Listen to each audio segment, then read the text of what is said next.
Ladies and gentlemen, welcome to Eunice Cardinal Stadium this afternoon. The Eunice Cardinals are playing host to the New Mexico Military Institute, and the Cardinals won the coin toss and elected to defer. And so NMMI is going to kick off, but they picked the wind, and so they're going to have the wind behind them. And so the Cardinals this first half are going to, or at least the first quarter, are going to be playing into the wind. And kind of just a line drive also off of the NMMI kicker as the ball goes down to the 30 and is recovered there by... Looked like George. Yep, that was George, all right. Yeah. So Cardinals are going to start on offense, and they're going to be driving into the wind. Yeah, so we'll see what we've got right here. I mean, as you see these kids walk out on the field, NMMI has definitely got the size advantage. Let's see if we can take advantage of our speed here and get something going early. So Hayden Dean is in the backfield by himself, 3 to the left, 2 to the right, and we're about to get this action underway here. The kickoff took 2 seconds off the clock. Dean stops, he pulls it down, and Dean breaks away, and looks like Dean's going to pick up 4 or 5 here. He looked like he was going to pass, and yep, he got to the 5-yard line, so Dean's going to start off here with 5 yards rushing to start this game.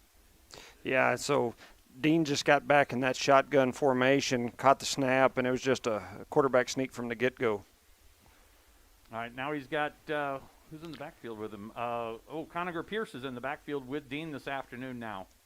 3 to the left, 1 to the right. And he hands off to Pierce up the middle. Pierce is to the 40 and out to the 46-yard line.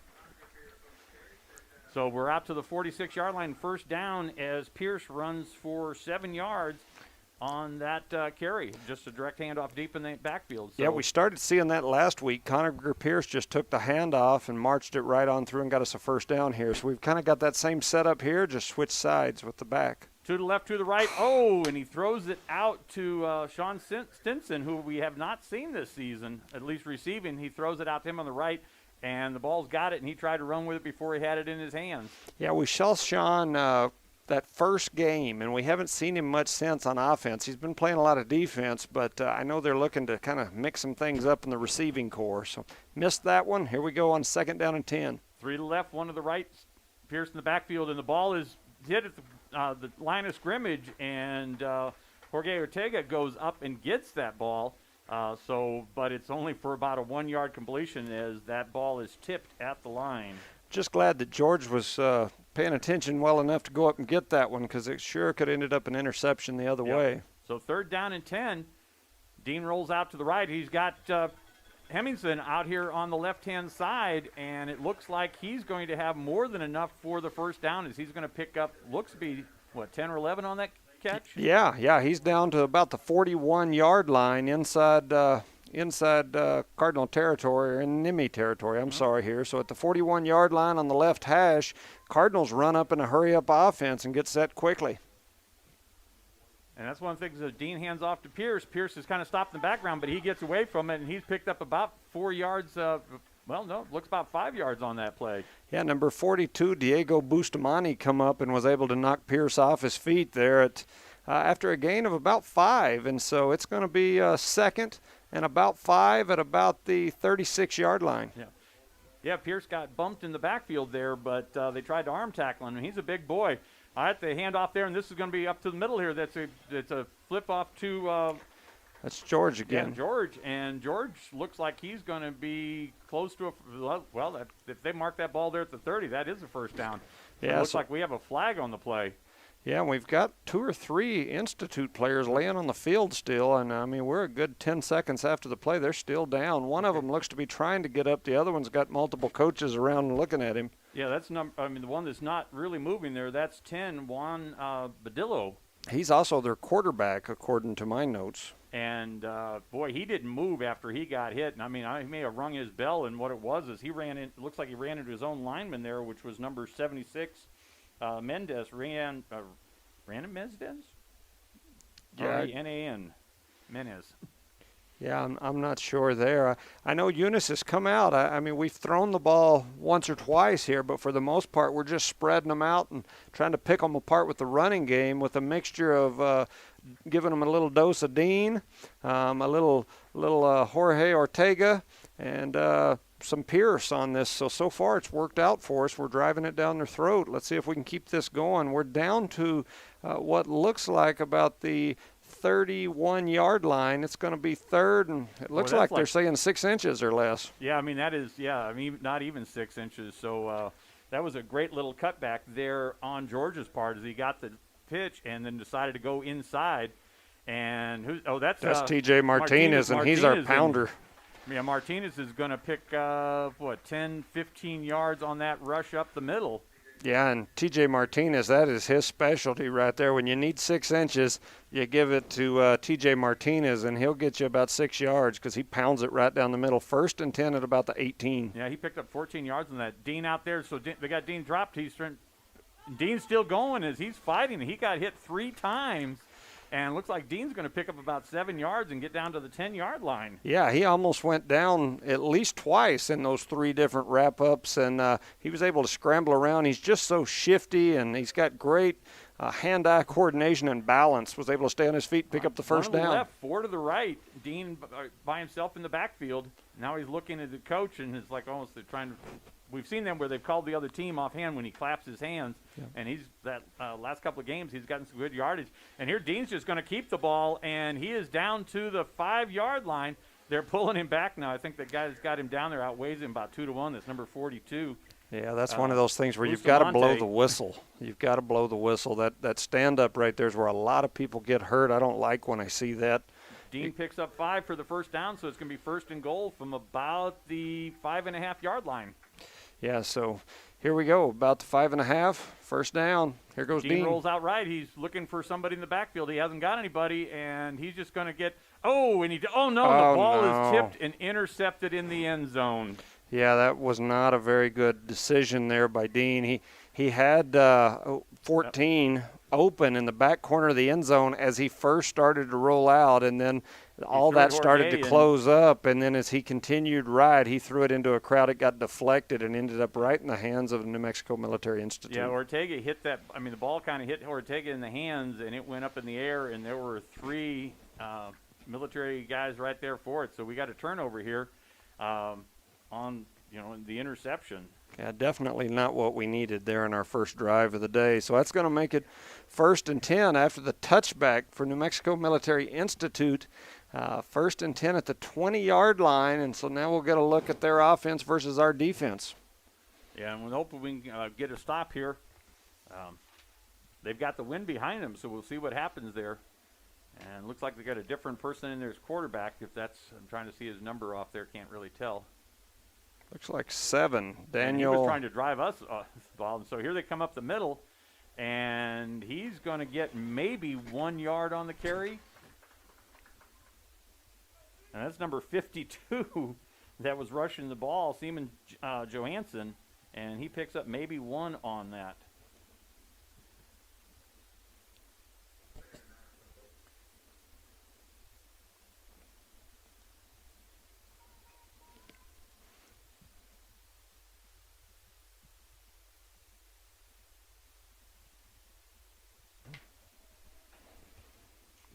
All right, so here we go, 2nd and about 9. And they're rolling out to the right here, and they cut back up the middle, and that's the quarterback that keeps that. Looked like he was trying to run the option, and that is number 7, and he picks up, looks like he only picked up 1 on that carry. So it's going to be 3rd and 8. Yeah, I was looking at my notes here. It looked like number 60 made that tackle, but I don't have a number 60 on here. Maybe that's 50. That's Marcus Tercero. That's who it was that led on that tackle. You also had Vance Hemingson in there. And once they were able to grab a hold of him, there was a host of Cardinals that come in to help finish him off. So it's now 3rd and about 7 from about the 23. And he's got Dublin back. He looks out to the left-hand side, and it's completed out there on the left. But depending on the mark, he may come up short there. I think he's going to have it. It's going to be close. Well, it looks like they're marking it right on the 30-yard line, which would give them a first down. Yep, they're waving them off their first down there. So their first pass and their first completion, and that was out to Ethan Hong, as he picks up 8 yards. So first down from the 30-yard lines of the Institute. Yeah, so that little pass out there will test us a little bit on their passing defense. And they keep slapping. They keep trying to go to the thing. They roll out here to pass out the right-hand side. He kind of bobbles it, but it's a completion for no gain, and that goes out to Houston. Yeah, you had T.J. Martinez and I believe that was Jonathan Caballero out there to help make that tackle. And so even though they completed the pass, he got no gain on it. So it'll be 2nd and 10 from about the 30-yard line. And Eunice is looking okay here on the defensive end. Let's see if we can keep this going. All right, so we need let's hold them back here again and give them no gain and force them deep for a 3rd down. They pass out to the right, and he overthrows him. He's got number 41 out here on the right flat, or Hernandez, but that pass is incomplete, so it's going to be 3rd and 10 for the Military Institute. We had Vance Hemmingson on a blitz out here from the end, and he got in and was able to create some pressure on the quarterback and create that hurried throw. And so great job there by that young man to force that throw quickly before the quarterback or the receiver were ready for it. So it's going to make it 3rd and 10 from about the 30-yard line. And here we go. We need a big stop right here for Eunice. Yep. Well, we haven't, as big as that line is, we really haven't seen them make much gain on the ground, which is kind of surprising. It's good for the D-line for the Cardinals. Yeah, agreed. And he fakes it, and he takes it up the middle, and he is going to pick up the 1st down. In fact, he could be going all the way. He is down to the 30, the 20, the 10, and the 50. And so he's going to have a 70-yard run for a touchdown to take the early lead. I'm going to blame that one on you, Steve, because you jinxed him? Yeah, right before he ran that, you said we hadn't seen him do much on the ground, and there he went. So well, there were 2 missed tackles up the middle at the line, and then once he got deep, there was just nobody there to catch him. He's actually got some pretty good speed, because I know we have good speed on the D. Yeah, so that's secondary. A 70-yard touchdown there, making it 6-0 in favor of New Mexico Military Institute, and they're going to set up to try to kick this point after touchdown.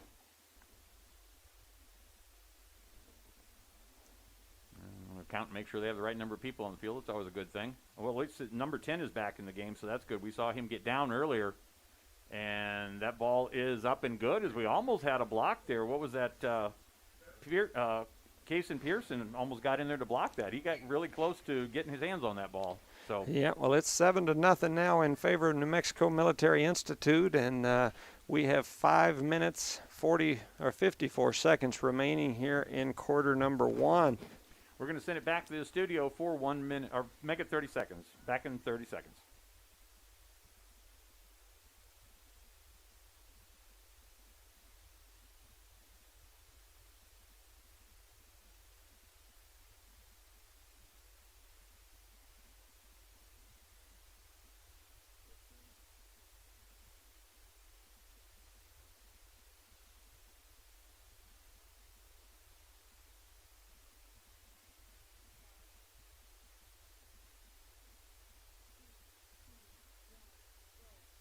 All right, we're back to Eunice Cardinal Stadium as the New Mexico Military Institute takes a 7-point lead on that 70-yard run by their quarterback.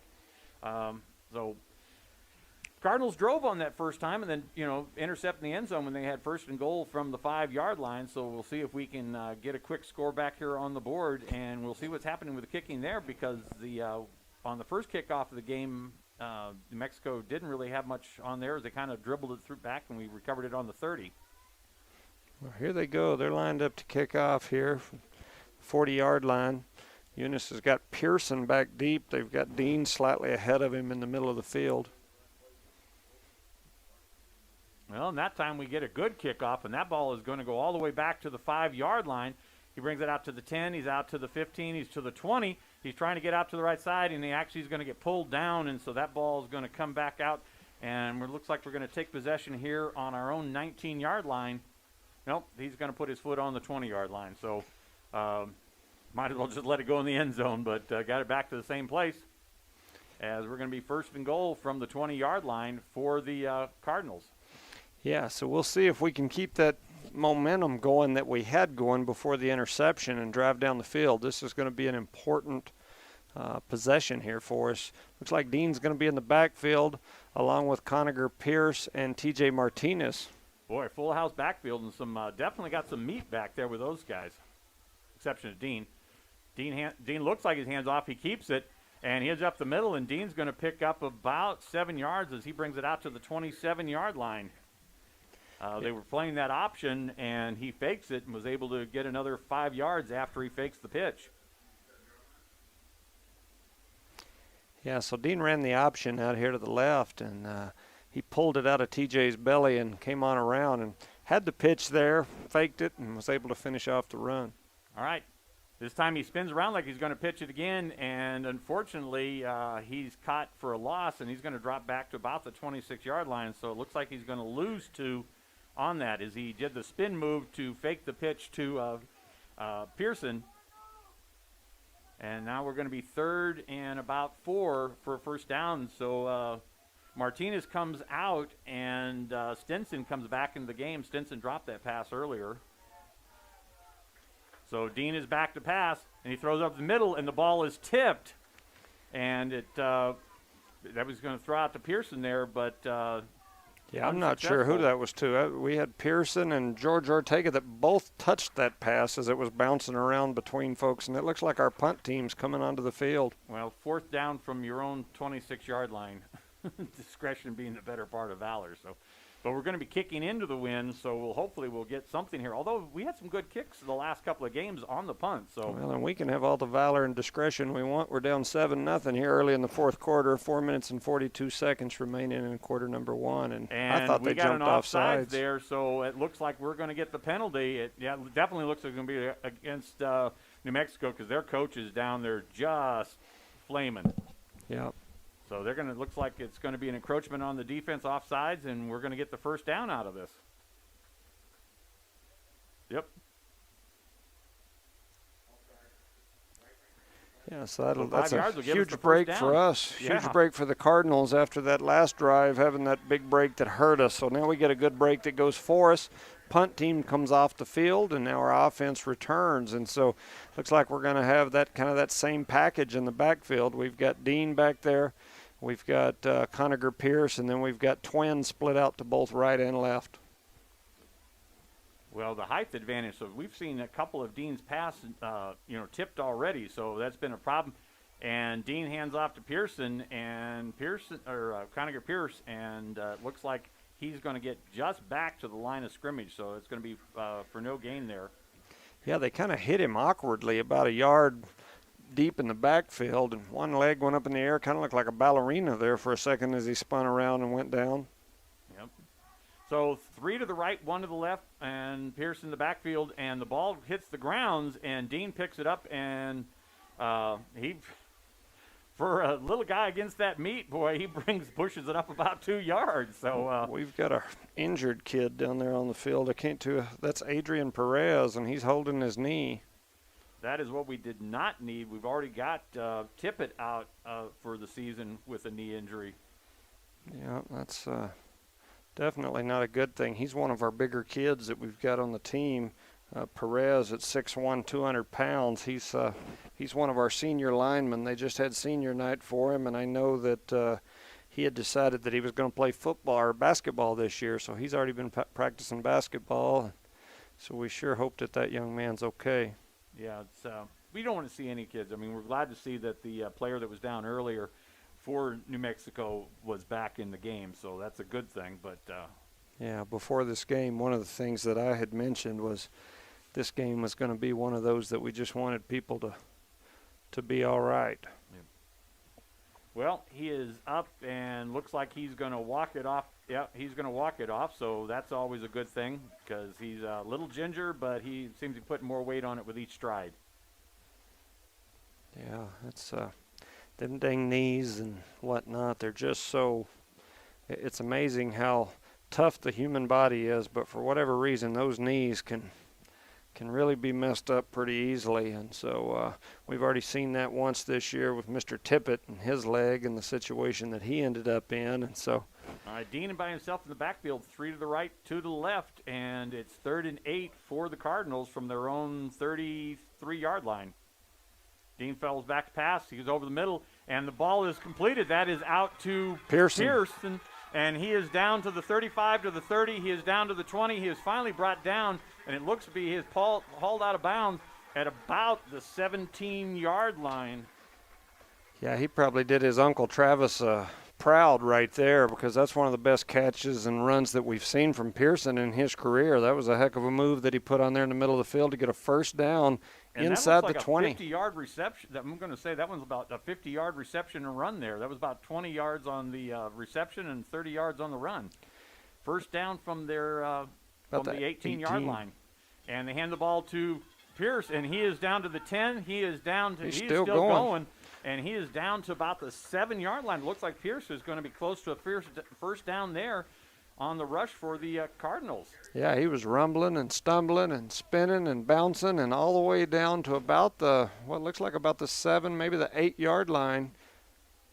Second and 6 inches. Second and inches. So, and they give it to him again. He goes out to the outside here.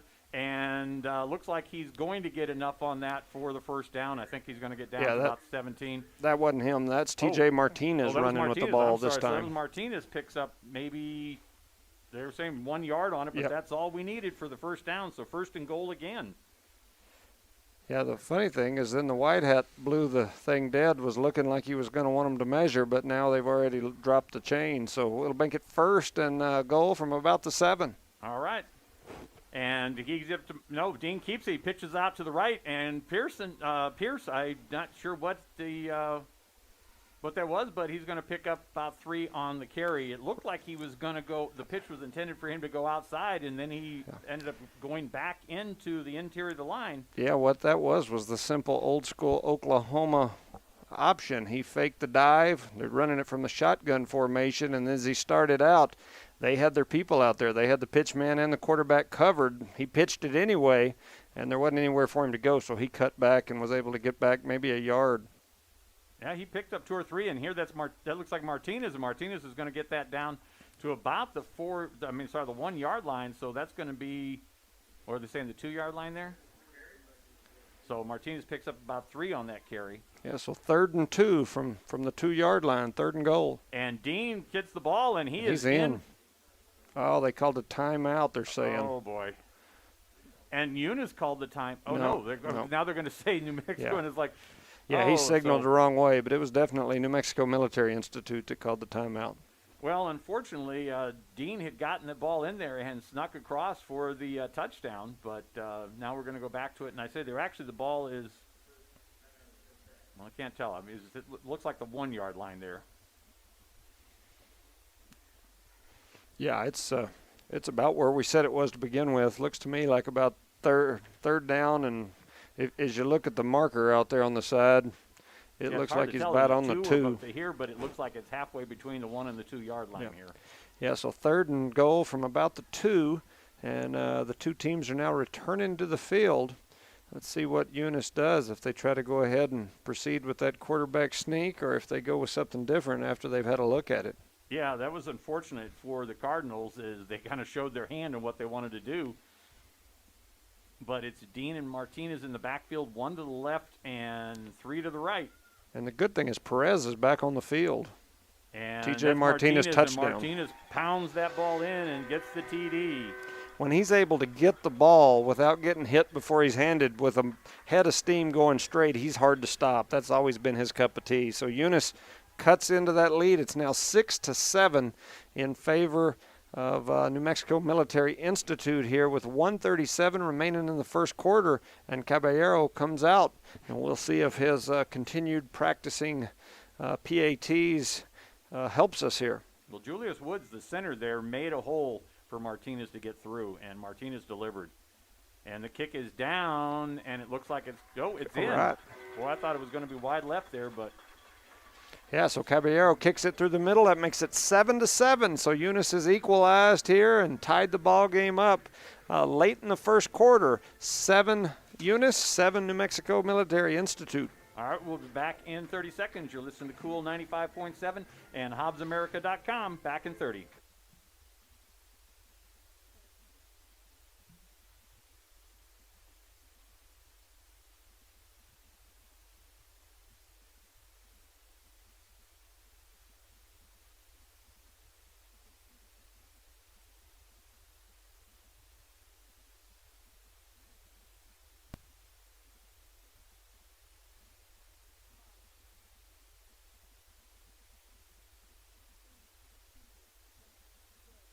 All right, you're welcome back here to Cardinals Field as the Cardinals just scored on about a 1.5-yard run by Martinez, and the extra point was good, so we're tied 7-all with 1:37 left here in the game, and the Cardinals are going to be kicking off to the Military Institute, and, well, the wind has kind of shifted, so the wind's going right to left, so at least it's not going to be in our face for this kickoff.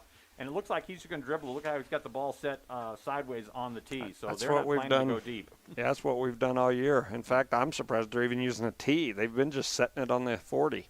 Although we have gotten recovered once, 2 weeks ago?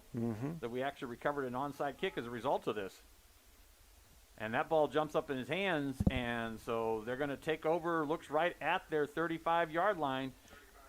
No return on that kickoff. Yeah, so it's going to make it 1st and 10 from the 35 for New Mexico Military Institute. Our defense returns to the field. On a positive note, there on that PAT, I saw Adrian Perez back there on the field. So it's looking like maybe, nothing too serious on him. So it's a good Need thing. to walk it off. Yeah, that's good. All right, so the last time I said anything about the rushing, that came back to haunt us. So let's just see what happens here. Yeah, They've one got to the left and to the right, and number 76 in the backfield, and probably going to be a lead blocker. All right, so motion from right to left as he fall back past. It looks like he's trying to put it down, and he doesn't. The kind of arm tackling there, he is. Cason Pearson come up to hit him and swing and missed.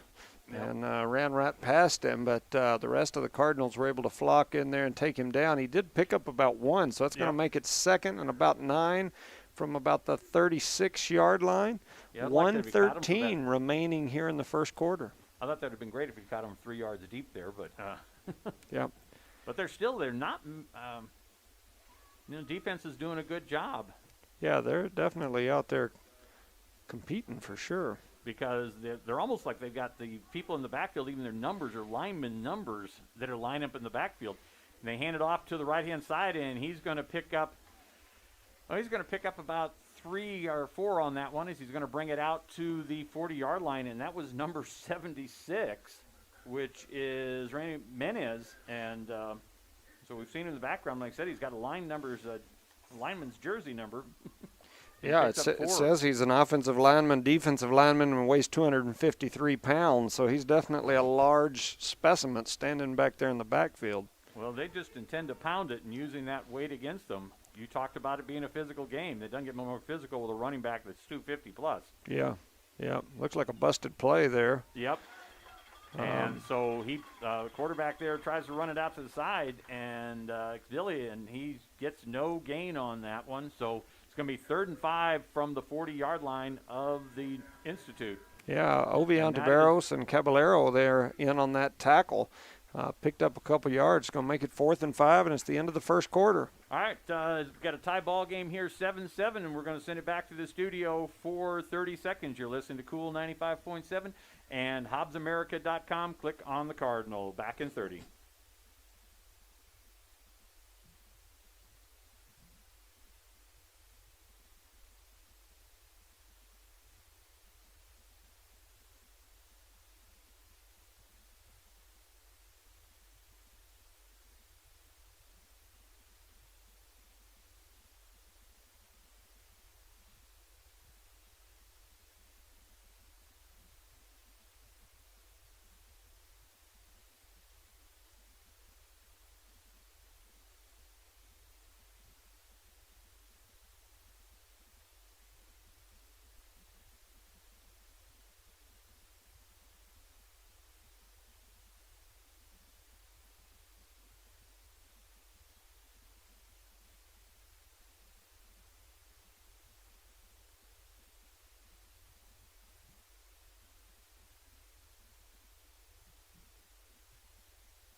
All right, not sure if we're back on here or not, but they're back to punt here. They're going to kick the ball from their own 27-yard line, and it's a little end over end, and it's going to go out of bounds, and it's going to bounce out of bounds. Well, he's marking it at the 31-yard line of the Cardinals. So the Cardinals will take over on what was about a 25-yard punt. He's also thrown a flag on the ground. I think that was just a mark, but I don't know how on a punt you can have a penalty for an out of bounds. Yeah, I'm not sure either, but he marked with his foot and he threw a flag down, so I'm confused. And that may just be his marker, but like I said, weird. We have seen some strange officiating all this year season, long, haven't we? It's like they all got their license out of a Cracker Jack box. I mean, it's I've never seen somebody pull their flag out and throw it on the field to mark the spot. Yeah, normally they got a bag or something, but something. Whatever. But all right, so first down here for the Cardinals from their own 31-yard line, as it's got a 7-all tie here to start the second quarter. And Dean comes out here to the right, and he is to let's see, that is Stinson. And so Stinson's going to pick up maybe, what do we got? So looks like about 6. Pick up 6 yards on that completion. Yeah, so it's going to make it second and about 4 for the Cardinals from what looks like about the 37-yard line. Yeah, and it looks like Stinson's in the game picking up where we used to have Tippett, since Tippett is out with the injury. And they're up the middle there. That is Pierce. And he is down to, Conacher Pierce brings it down to, they're saying, the 36-yard line of the New Mexico. So what do we got? 5, 10, 15. Pierce with a great run right there and a pickup. Eunice hurries up to the line of scrimmage with this hurry-up offense here. 36-yard line, 1st and 10. Yeah, that's 28-yard pickup there. Dean rolls out to the right to pass. He's being chased. He throws it, and he is throws an incomplete pass, and he gets out boxes. Or there's no downing of that. That time he was smart and just threw the ball away as he had 2 big defenders in his face chasing him. Yeah, that was definitely a large individual that was after him there. It says here that he's 6'2", about 200 pounds. So where Dean's about 5'4", 150 pounds. So it was definitely a size difference there as those two were sprinting toward the sideline. All right, so still it's 2nd and 10 from the 36-yard lines of the Institute. Dean looks out to that. It's going to option. He keeps the ball down, and he's to the 30. He's down to the 20. He's going to be down to about the 19-yard line there. So Dean's going to pick up 10, almost 20 yards there on that carry. 19 yards on the carry. First down from the 19-yard lines of the New Mexico Institute. You know, some real nice downfield blocking there. George Ortega laid a really nice block on an individual right at the end. And, I think that was the individual who was still laying at the end of the play. Yes, it was. So, yeah, he put a block on him. Yeah, so it's 1st and 10 at the 20-yard line. All right. Dean hands off to Martinez, and he gets the ball out. He's out to the 15, and looks like he's going to be shoved around. So the mark, looks like he's going to go all the way down to the. Yeah, he threw a beanbag just short of the first down. So it looks like he's going to pick up 9 yards on that carry. Yeah, so it's like I said, I saw him throw that beanbag down. They're marking it about 8.5, and so it'll be 2nd and about 2 from about the 11, maybe and the 12. The ball goes on the ground, and they missed the handoff between Martinez and Dean. And that ball, they're going to lose 3 yards on that one as the ball goes on the ground. Dean, fortunately, just covers that ball because the only other people around him were wearing white jerseys. Yeah, those mistakes like that have just been our issue this year, you know, fumbles, interceptions, turnovers. All right, now it's 3rd and 5, and boy, there should have been, well, I guess he didn't touch anybody, but he got all the way across the line. It should have been an encroachment call, and they're kind of like, well, what's going on here? But I guess he made no contact, so we're still going. And so Dean hands out to the right. He throws out here to Ortega. Ortega is down. Ortega's going to get it back down to, the 11, 12-yard line? Yeah, it looks like he spotted him about the 11. That's going to make it about a yard short of the first down. So we're going to be 4th and about 1 from about the 11. Need to get to the 10. 10 minutes and 10 seconds remaining here in the first half. Well, the way they've been moving the ball, I mean, I would definitely go for it. And so he hands it off, and he hands it off to to Pierce, and Pierce is down to looks to be about the 5-yard line. So Pierce is going to pick up about 6 yards on the other mark of the 5. So he's going to pick up 6 yards on that carry. Yeah, we needed 1. We got 5 or 6, and so now we're down to the 5-yard line. It's going to be 1st and 10.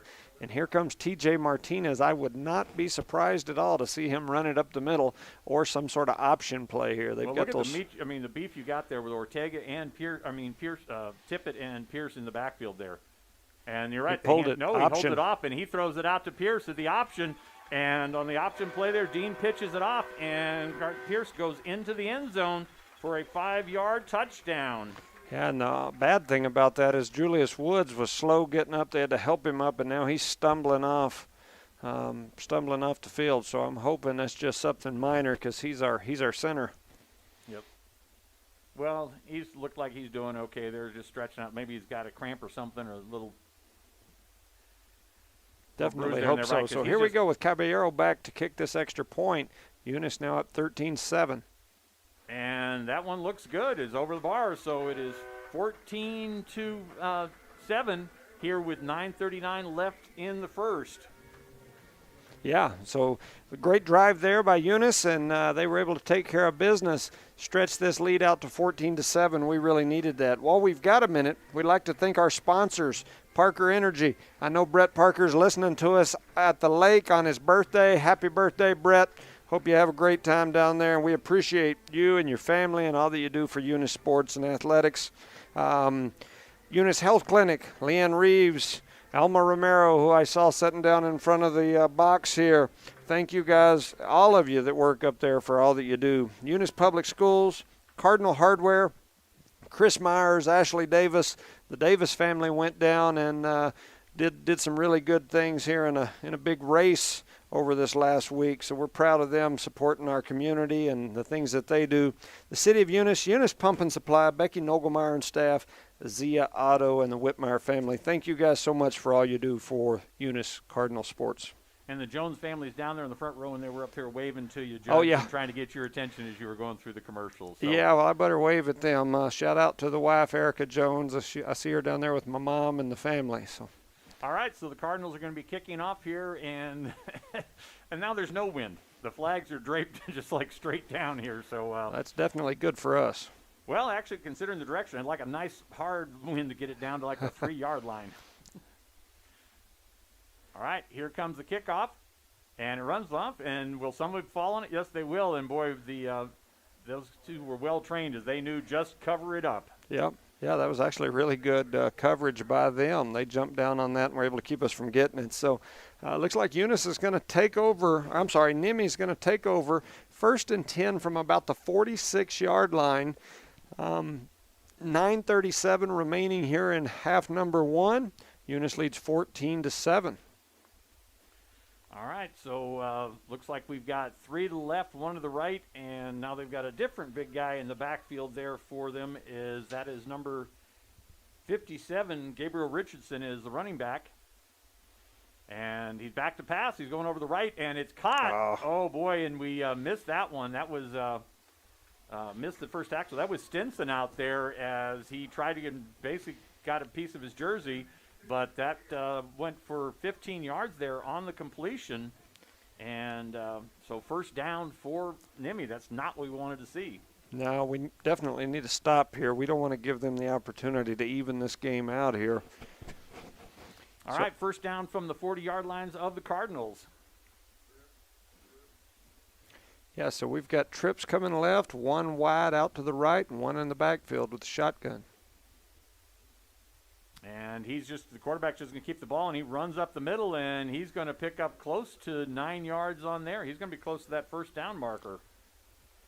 I was trying to look and see. It looked like T.J. Martinez wrapped his ankles up there, and then several other Cardinals jumped on afterwards, but not before he picked up about 9 yards. So that's going to make it 2nd and 1 from about the 31-yard line. NMMI driving into Eunice territory here. They picked up 24 yards on his first 2 possessions here, so we'll see what happens. I'm probably running the ball right now. 2nd down. Nope, he's going back, and we got a flag, but it's still going. So and there he breaks loose, and so he's going to be up to about the 21-yard line, 22-yard line, and it looks like he's going to pick up close to 9 or 10 on that, but we'll have to see what the flag is. So we had Ovion Taveros almost had him in the backfield, but almost only counts in those horseshoes, hand grenades, and whatnot, and so he missed him. T.J. Martinez was able to drag him down the field, but looks like the referees are going to discuss this flag that's laying about the 30-yard line. Yep. I was hoping maybe it was offsides. I'm not sorry, holding on their offensive line, but I'm just not sure. Yeah, it was after the play started, so.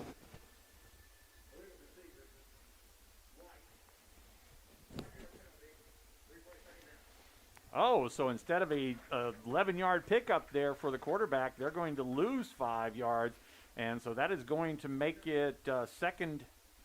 Going to be making that 2nd and 6. Yeah, that's right. It's been an interesting year. I'm glad to see that they're actually using the mic today on the wide hat. It's nice. It helps us to be able to at least kind of halfway understand the crazy calls that they make out there sometimes. Right. So that's going to be 2nd and 6 now from the 31-yard line of the Cardinals. And that's not only do they lose the yardage, but they had a nice gain there. They were down to about the 22-yard line of the Cardinals, so this worked out with a – the nice thing is we've had very few penalties. That's only our second penalty this half for 10 yards. Yeah, so they're at the 36. It'll be 2nd and about 6 from the 36. 3 to the left, 1 to the right, 1 in the backfield. And he's back to pass, and we'll see what happens. He's getting flushed, and he's going downfield, but he is going to overthrow and out of bounds.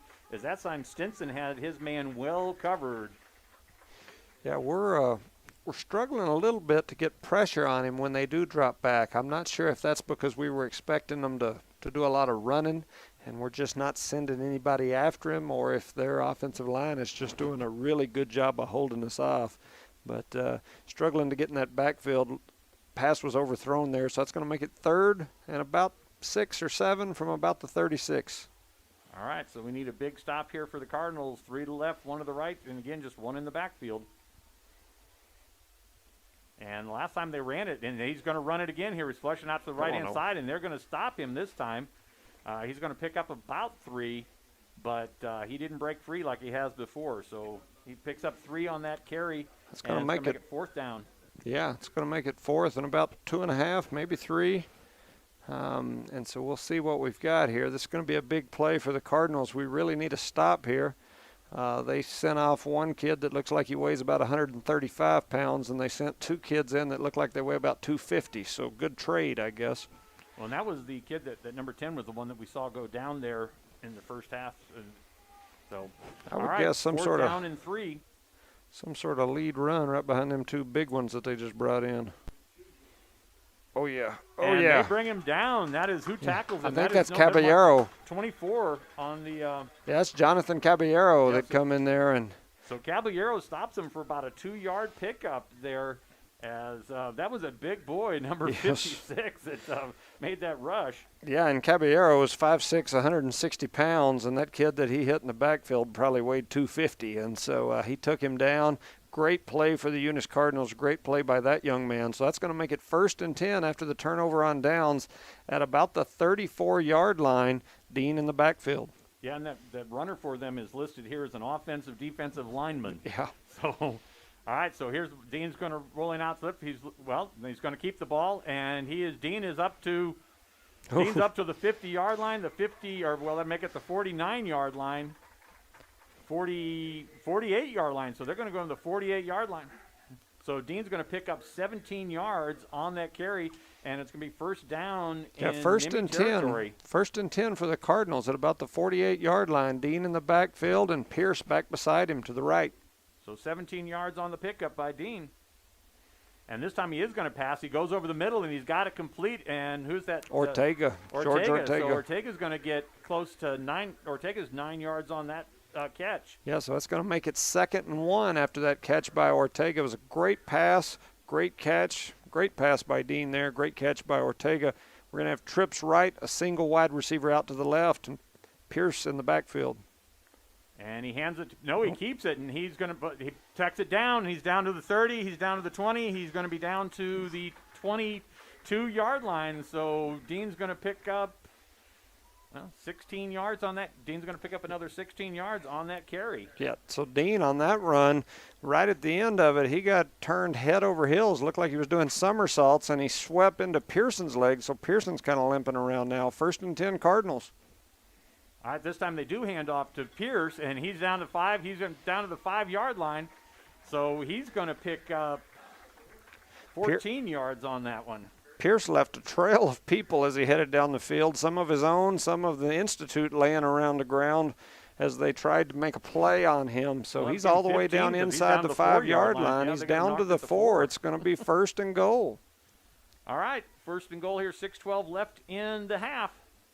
And handed Pierce this time, and Pierce is on Martinez. I'm sorry, yeah. Martinez, and looks like he's going to get no gain on that one. Yeah. Gets back to maybe the line of scrimmage. Might have even lost a half yard, but pretty close to the line of scrimmage. And so now we bring in some different personnel. All right, 3 to the left, 1 to the right, and rolling out there, and he's throwing, and it's a touchdown, and that is to Pearson. So Pearson gets a 5 or 4-yard reception there for a touchdown, and it is now 20-7.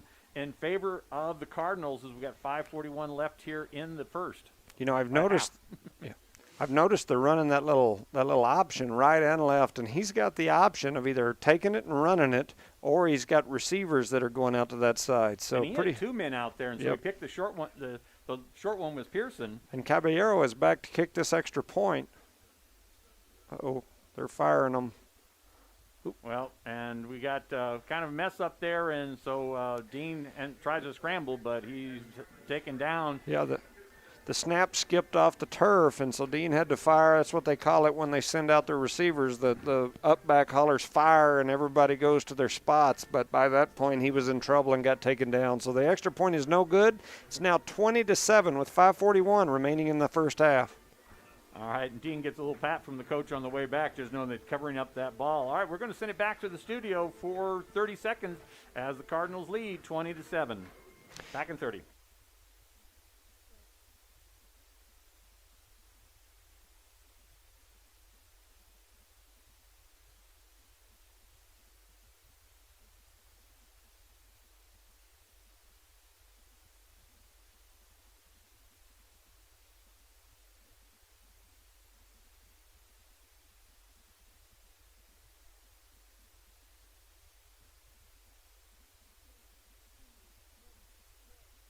All right, back live action here at Cardinals Field as the Cardinals are about to kick off against New Mexico Military Institute, and the Cardinals lead 20-7, 5:41 left here in the first half. Yeah, we've seen a great offensive night, or day, I guess, as a whole from the Eunice Cardinals so far, with the exception of that turnover. And that's the only points that the Institute has. If, with the exception of that turnover, we would be way out in front. And so things are looking pretty good. Caballero back to kick from the 40, the ball laying on the tee again. Yeah, there's nothing worse than when you get the ball. Oh, my God, and that ball may be covered. I think that ball is going to be covered up by the Cardinals. Well, I think we should have had it, but I think it ended up skipping one more and went right to them. So I think they've got it. It's going to be 1st and 10 NMMI they've got about it the 45-yard line. Yeah, we had like 2 or 3 guys there on that one, but standing and watching. Yep. Because it bounced, the lineman went down to cover the first touch, and it glanced off them, and then we couldn't recover it. But so it's going to be first down from the 44-yard line of the Institute as they trail 20-7 here in the first half. 5:38 left in the half, and well, they're still showing 3 timeouts, but we know they called a timeout there earlier in the game, so they only have 2 timeouts. Yeah. And here so goes a reverse.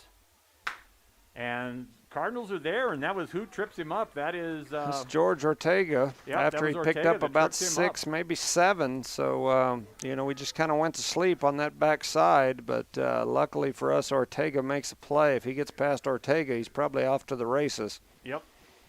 So second down and 4 from the 50-yard line.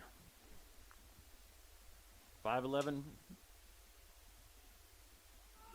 All right, 2 to the left, 2 to the right, 1 in the backfield. And he's back to pass, and like I said, they're not putting much pressure on. This time they put pressure on him, and this time he's going to go down, and that's going to it's goodness. actually going to go for a reception, and for actually for a 6-yard loss, and that's number 15. So he gets a reception. So that was a heck of a thing because it's a good thing it was out there. That would have been a grounding call. Yeah, so Caballero, number 20, Gio Chacon and Caballero made that tackle out there, made a good play. Like I said, we have struggled to put pressure on the quarterback today in a lot of these situations, and I'm not sure why. We almost had him at that point. We flushed him that time. Mm-hmm. In fact, we had him on our grasp when he threw the ball away, and a heads-up play there by Valencia on the New Mexico side to keep that ball from potentially a penalty. So third and 10 from the 44-yard line.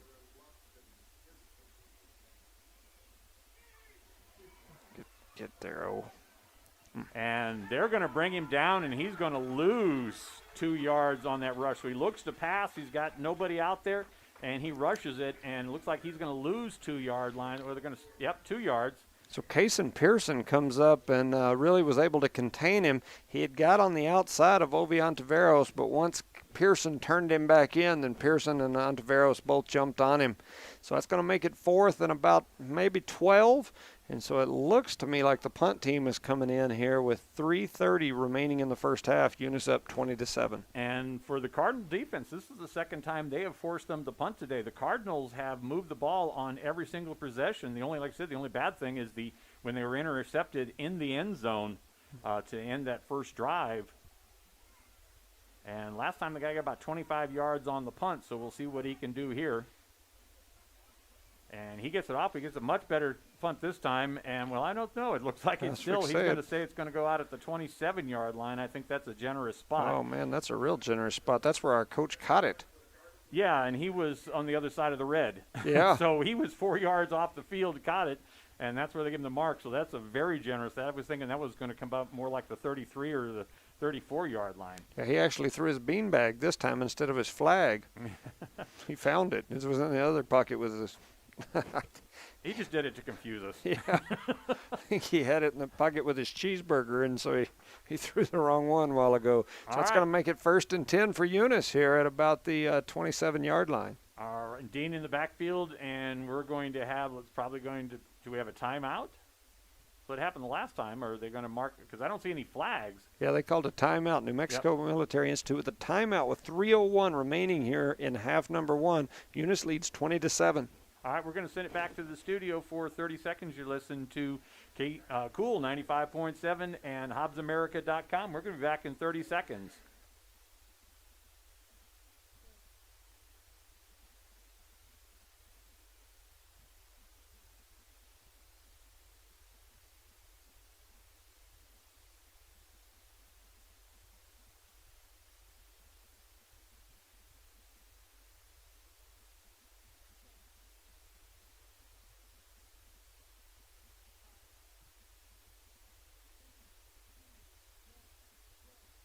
All right, ladies and gentlemen, we're back to live action here.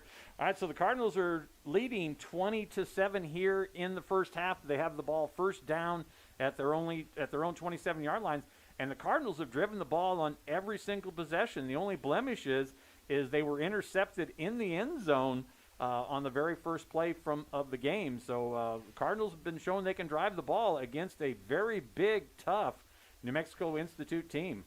Yeah, so I'm hoping that continues. It seems like with you and I, every time we've said something like that, it's bit us on the backside. So it's 20-7. Eunice is up on the line of scrimmage, 1st and 10 from about the 27-yard line. To the right, to the left, and Pearson in the backfield.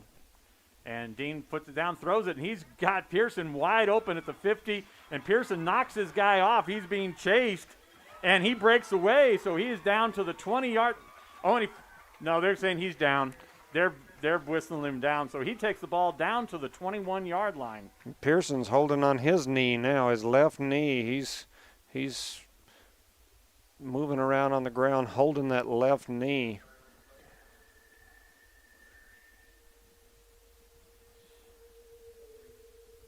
Oh, man. Oh, boy. They've got a hold on Eunice, so they're going to bring that play back The one thing they're not going to bring back at this point is Pearson back, because he's laying down there. They've got multiple people down there checking him out. Looks like they're tending to his left knee. And that was a 48-yard pick of completion. And, boy, the hold is way, way back. Mm-hmm. The flag is way back there. So that happened in the backfield. Yeah. So somebody must have held in to give Dean the time to throw that ball. So that ball is going to come not only way back, but that ball's not going to come back, but it's going to come way back. So if it's marked back there, so that's going to take the maker like 1st and 20. Yeah, and this is another one of our kids with speed and one of our seniors. Yeah, so that ball in the backfield there, so going to mark off 10 after that. So it's going to make it 1st and 20 from about the 22-yard. It's going to make it from the 22-yard line there. Oh, I'm sorry. It's going to make it from the 17-yard line. So that's going to be 1st and 20 from the 17-yard line of the Cardinals. And they're able to get Pearson to his feet, but they're definitely aiding him. They've got multiple folks that are going to try to. Yeah, TJ's coming out to help him. Along with 3 coaches. So now they're going to pick him up and carry him off the field. Yep. That's not a good sign when he can't walk off the field. So we'll hope that this is not going to end the game for him today. And that's a shame after that 47-yard taking it down to things. So now we're 1st and 20. They're motioning for the ambulance to come on the field now. All right. So 1st and 20 for the Cardinals at about the 17-yard line. 2:48 remaining here in half number 1. All right. 2:43 left, and it looks like we're going to have a timeout here by the Cardinals.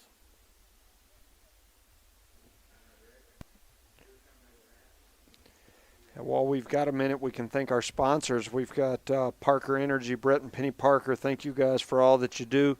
Eunice Health Clinic, Leanne Reeves and team up there. Thank you guys. Eunice Public Schools, Cardinal Hardware, Chris Myers, Ashley Davis, and all the team down there. City of Eunice, Eunice Pump and Supply, Becky Nogelmeyer and staff, and Zia Otto and the Whitmire family. Thank you guys. Without you, we could not do what we do. So thank you so much for all that you do. And that would have been Pearson's second big reception. He had a 50-yard reception there in the first half, or in the first quarter, and that would have been another 47. So,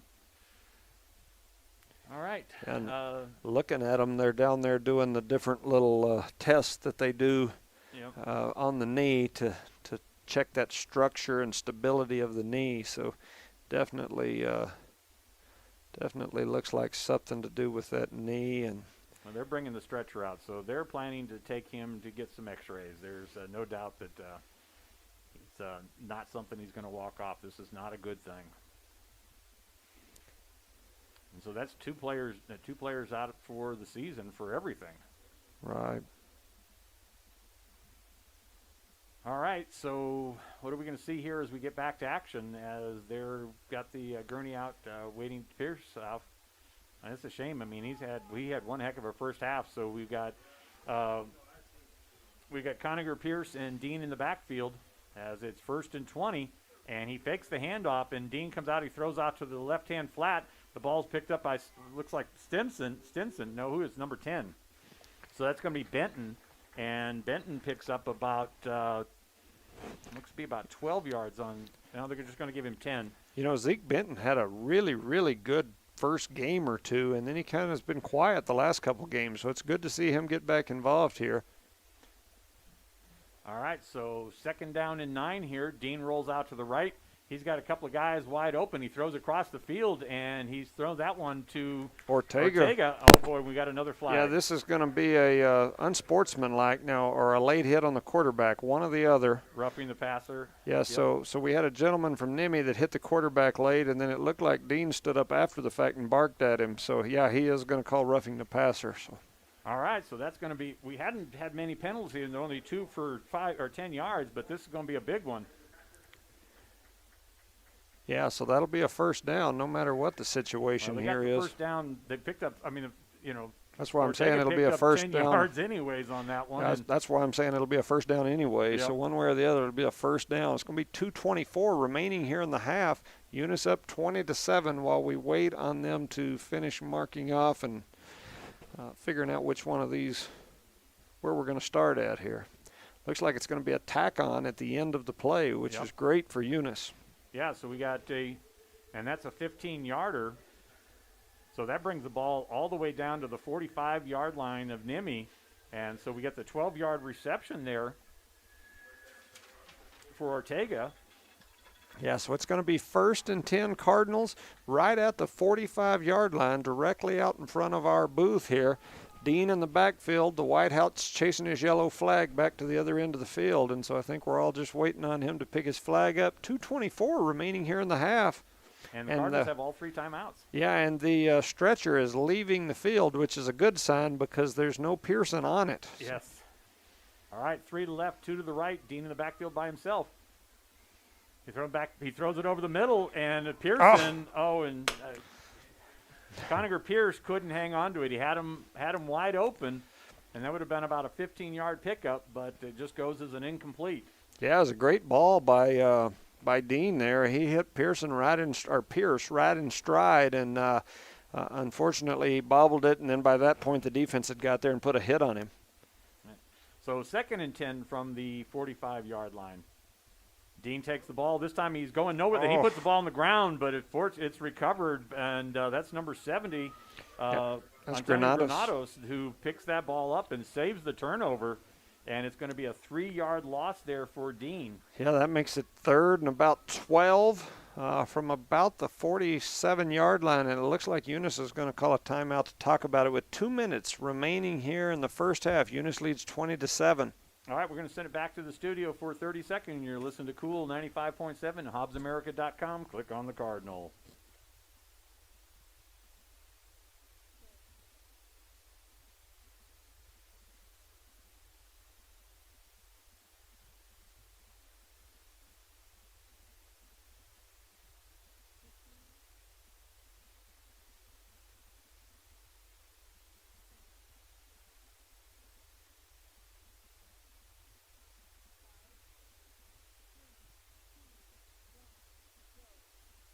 All right, welcome back to live action here as we're coming out from the timeout, and we want to thank the sponsors who make these games possible. Parker Energy, Eunice Health Clinic, Eunice Public Schools, Cardinal Hardware, City of Eunice, Eunice Pump and Supply, and Zia Auto. Thank you, guys. Here we are, 3rd and about 12 from what looks like about the 47-yard line. And Dean looks out. He throws back, and it's going to be a screen. It's out to Martinez, and Martinez is going to – he's still on his feet, and Martinez is going to get down to the 44-yard line. So Martinez is going to pick up 7 on that completion. Yeah, so he's real good run there after the initial hit and was able to pick up another several yards. So that's going to make it 4th and about 4 from about the 39-yard line. And now we'll see what Coach Jackson has got in his secret playbook for this 4th and 4 situation. Yeah, NMMI's only got 1 timeout. The Cardinals have still got all 3 of their timeouts.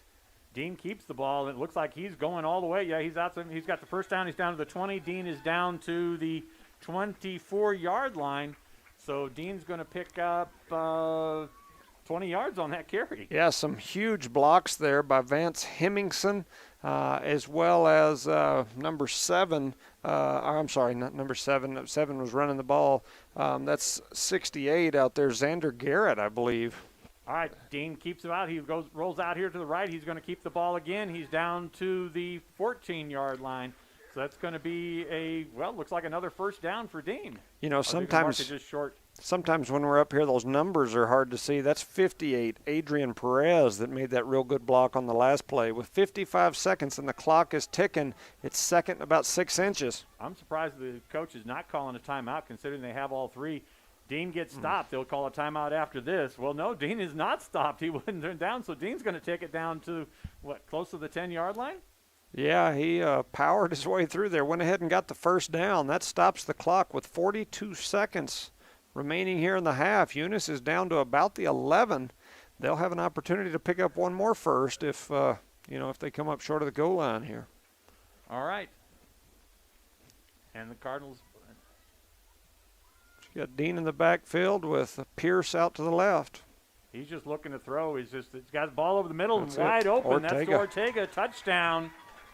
And that's going to be a 12-yard reception for the touchdown for Ortega. That was amazing patience there by Dean. Sometimes he gets in a hurry, and that time he sat there, he waited on it, and he hit Ortega that was sitting in the end zone for perfect pass, great catch. Eunice now leads 26-7, 32 seconds remaining in the half.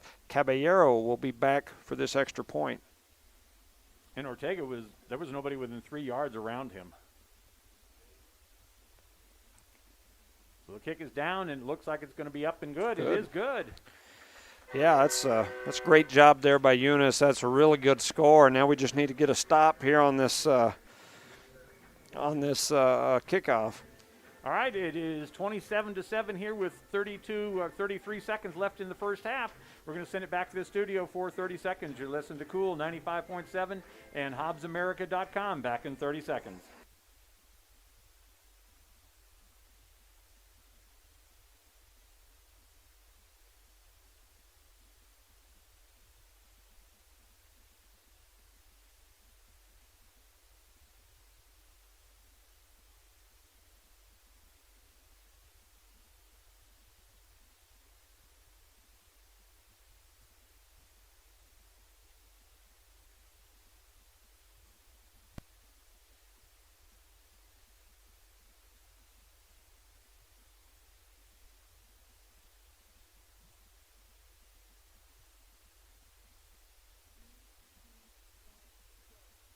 All right, ladies and gentlemen, welcome back to Cardinals Field as we've got 33 seconds left here in the half, and the Cardinals are leading 27-7. NMMI only has one timeout, and the Cardinals are going to put that ball on the ground again on the kickoff, and so NMMI won't have much time to move 50-plus yards. Yeah, and I'm getting messages here saying that Santa Rosa and Jal are tied at 7 apiece at halftime. All right, so we had basically 3 seconds go off the clock, and the lineman there recovers the ball, and so it's going to be first down and 10 from the 47-yard line of NMMI. So they've got 53 or 53 yards to go with only one timeout and 30 seconds. Yeah, we just need to do a really good job of making tackles and keeping everybody in front of us here. 30 seconds remaining in the half. We've had a really good defensive half with the exception of one broken play after an interception. For the most part, we've done a really good job, and so we need to keep that going right here. And once again, I'm being told that Jal and Santa Rosa are tied at 7 apiece here in their game at halftime. All right, 1 to the left, 3 to the right, 1 in the backfield. 30 seconds left here in the half. He's looking back. He's back there, and they had him down, and he actually, incomplete, but he was started running in, and then he finally pulled back and passed it, so it just goes as an incomplete pass, and that ate up 6 seconds. Yeah, I believe that was Marcus Tercero back there in the backfield that almost had him about 6 yards deep, and so great play by Marcus there. Anything we can do to keep them, I guess, flustered in their passing game, because he was going to try to throw that ball deep, and that messed them up a little bit. Well, it messed the receivers up too, so yes. It just got everybody out of timing. So it although he didn't get the sack, he still did his job. All right, 2 to the left, 2 to the right.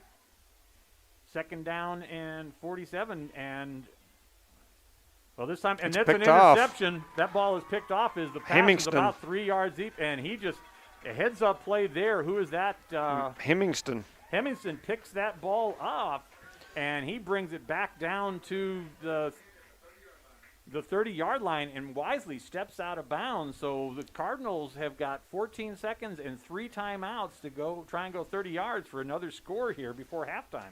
Yeah, he picked that ball off and had a nice opening down the sideline there. And then near the end, he probably could have cut back to the middle, but he decided to go ahead and run out of bounds. It's probably a good thing. 14 seconds remaining. Eunice takes over 1st and 10, and now NMMI's going to take a timeout. The ball's going to be placed on about the 30-yard line. 1st and 10 Cardinals, and New Mexico Military Institute wants to talk about it. They really do not need Eunice getting into the end zone again here right at the end. This would be bad for them, so they're going to talk about it. Well, the Cardinals, the scoreboard shows us. Oh, the Cardinals have 2 timeouts. They did take the one timeout. Correct. So Cardinals have got 2 timeouts left here, They're leading 27-7 and 27-7, and have the ball on the 30-yard line of NMMI. So I think we'll probably see a pass play.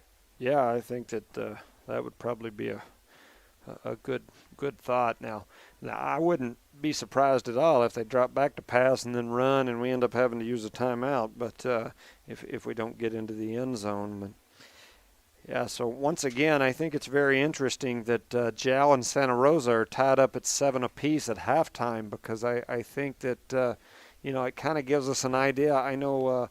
Santa Rosa and Texaco played to like a 2-score game. Texaco won, I believe, by about 2 touchdowns, and so it kind of gives us an idea. Just in the scales of justice in my line of work, it kind of gives you an idea how those scales fit with different teams across the state. So, all right, 3 to the right and 2 to the left as Dean's going to work from an empty backfield. 14.5 seconds left here in the half. Dean is definitely looking downfield, and this time he's out there and just steps out of bounds. So that is Hemmingson again, as he picks up 9 on that reception and steps out of bounds to save that clock. 9.5 seconds left.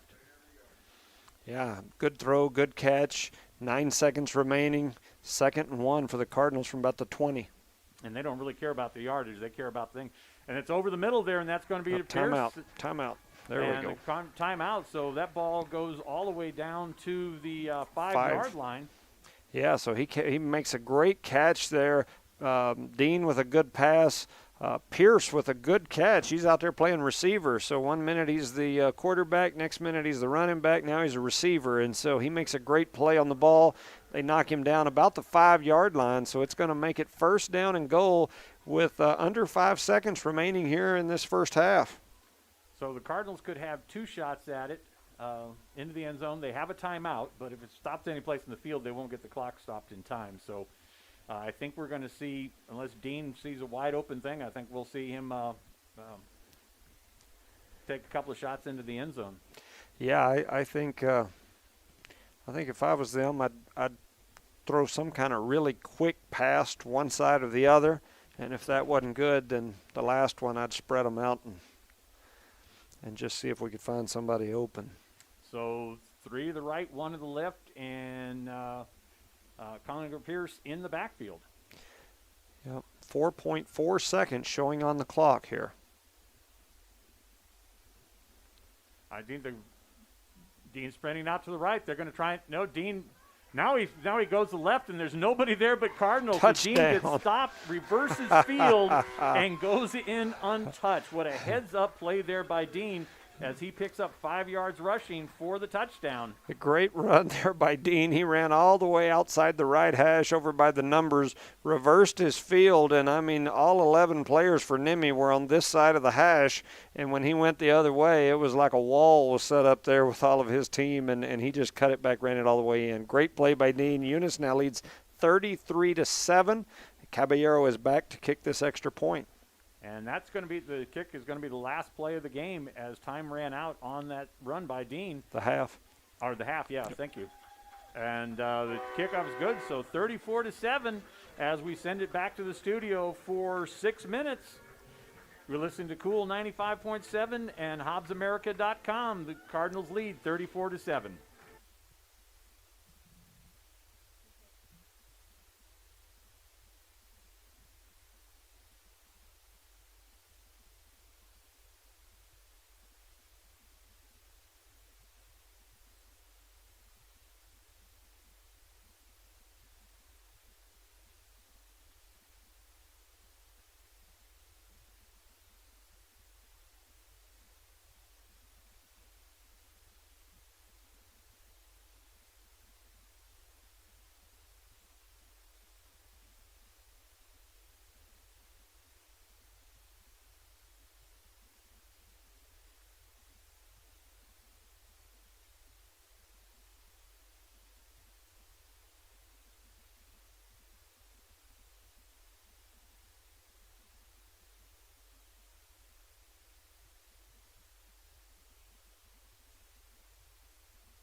Well, ladies and gentlemen, welcome back to halftime here at the Cardinal Field as the Eunice Cardinals are leading over New Mexico Military Institute 34-7. And let's take a look at the stats. We'll start off here with NMMI. They are 3 of 7 passing for 27 yards. They have 107 yards rushing, and 70 of that was on one play. So they have a total of 134 yards in the first half. They did pick off the Cardinals one time, and that was by number 14, Ethan Hong, and they punted the ball twice. They were also penalized 3 times by 25 yards, and that last one was a real killer is because that was a roughing the passer. So it was a 12-yard pickup and then another 15 yards tagged onto that one. So they were penalized 3 times for 25 yards. For the Cardinals, oh boy, this was a heck of a half as Dean was 10 of 18 for 119 yards passing, 234 yards rushing, and the big things is, so on the rushing yards, it's really Dean and Conover Pierce accounting for most of the yardage there as 234 yards rushing. So the Cardinals had a total of 353 yards in offense in the first half. The Cardinals did make one interception, and that was Vance Hemmings, which led to a score here late in the half to really put the Cardinals up by a lot. And Judge, what do you think? Yeah, I think with the exception of the interception that we had on that first drive in the end zone, and then that kind of busted play that they ran that quarterback keeper up the middle where we had him wrapped up, and the next thing you know, he spun out of it and was gone. With the exception of those 2 plays, you take those plays away, and I'm guessing that we're up, mid-40s to nothing at this point at least. And so, we've probably played the best football of the year as a whole for a half that we've played all year. So the Cardinals have done a really good job today. Well, if that score had we hadn't had the interception in the end zone, we'd be in a running clock right now. Yeah, I agree. We'd be up by, it'd be 41 to, I mean, you never say with all the rest of the scores everything can change, but, there'd be 41-7 or yeah, 41 to nothing without that broken play. But, yeah, they've done a good job. They've taken care of business today, and they're playing a very physical football team. And I believe I mentioned it, I know, in here, and we've talked about it at home. We just felt like if we could get through this week without injuries, that was definitely what we were looking for. We needed a victory, and we needed to get through with no injuries, and so we've got half of that, unfortunately. Yes. It looks like Pierce is done for the day. Hey, Cason Pearson, they hauled him off in a little buggy at halftime over to the locker room, and they seem to be looking really concerned at his knee. So that's it's never a good sign when you start looking at knees. You can look at ankles. You can tear ankles to pieces. You can put them in ice, wrap them up, stick them in a brace, and still play. Those knees are just a different story. Well, I guess the good thing is originally they brought the stretcher out, and then they decided that the injury didn't appear to be bad enough that he needed to go to the hospital now. So they're going to probably wait and see after some icing and what the inflammation is at the end of that. Yeah, it's just so hard, and like I said, I've had 4 ACL reconstructions, and I coached basketball for years, so I've had a lot of young ladies and whatnot that played for me that have torn ACLs, torn meniscus, different knee injuries, and you just really don't know until you get an MRI, and I mean, you just can't tell what's happening in there until you do, and sometimes you're certain that there's some damage. They get in there and look, and you've got some inflammation and some swelling, and you're back in no time. Sometimes you go in there and you think, everything's okay, and they do an MRI, and you've got all kinds of tore-up stuff. And so, Tippett earlier in the year, we set up here. We said, it looks like he's moving it, and he's probably going to be all right. And then when they got in there, and he had all kinds of damage, and now he's got plates and pins and all kind of stuff in his legs. So, you just never know. While we're here at halftime, we've got about 5 minutes remaining here. Eunice is up 34-7 at the half. I'm being told still at halftime in I think they met in Roswell, but you've got Santa Rosa and Jow at 7 apiece. I did want to go over some of last night's scores that took place across the state last night. Lovington upset Portales. Portales was previously number 1. You know, you've got an interesting connection there in Portales because the coaching staff there,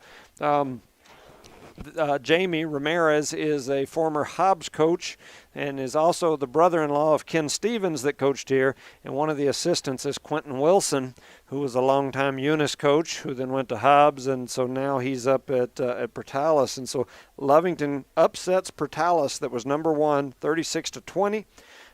You had the Hobbs game. Hobbs with a huge win, 56-27 over Artesia. That's a huge win for Coach Stevens and his staff there at Hobbs. Roswell in a big inner city game there. Roswell over Roswell Goddard 26-14, and so that's a huge game for Roswell, who's coached by Jeff Lynn, the former Eunice Cardinal. Let's see here, trying to look through some of these others that are ones that might have impact on the area. Tatum 50-34 over Logan. Dexter beat Hagerman 50-0, and Elida beat Dorr. The rest of the games that I see on here look like games that that really don't have much impact on us in our area. So I didn't see how Tularosa did. I don't know if anybody knows. If you do, text me. I'm not sure how they did or if they play today. And the only reason that might come into play is because I was told about midway through the week that the NMMI had reached out to Eunice asking about bowl issues and how they might want the bowl situation to go, just kind of asking for some input from Eunice. I mean, Eunice has won 3 state championships in a row, trying to figure out if they were going to actually have a state championship bowl game or whether it was just going to be a bowl game and with no implications on it. And I know for me and my household, it's hard to get pumped up for a bowl game with no implications on it. If it doesn't mean anything for you, it doesn't get you a blue trophy. There are a lot of folks out there that say, well, why take the risk of getting injured and do all that kind of stuff? And there are some that say, hey, just play. We want to get out there and play. And so it's going to be an interesting week next week. I'm assuming Texaco will remain the number 1 ranked team.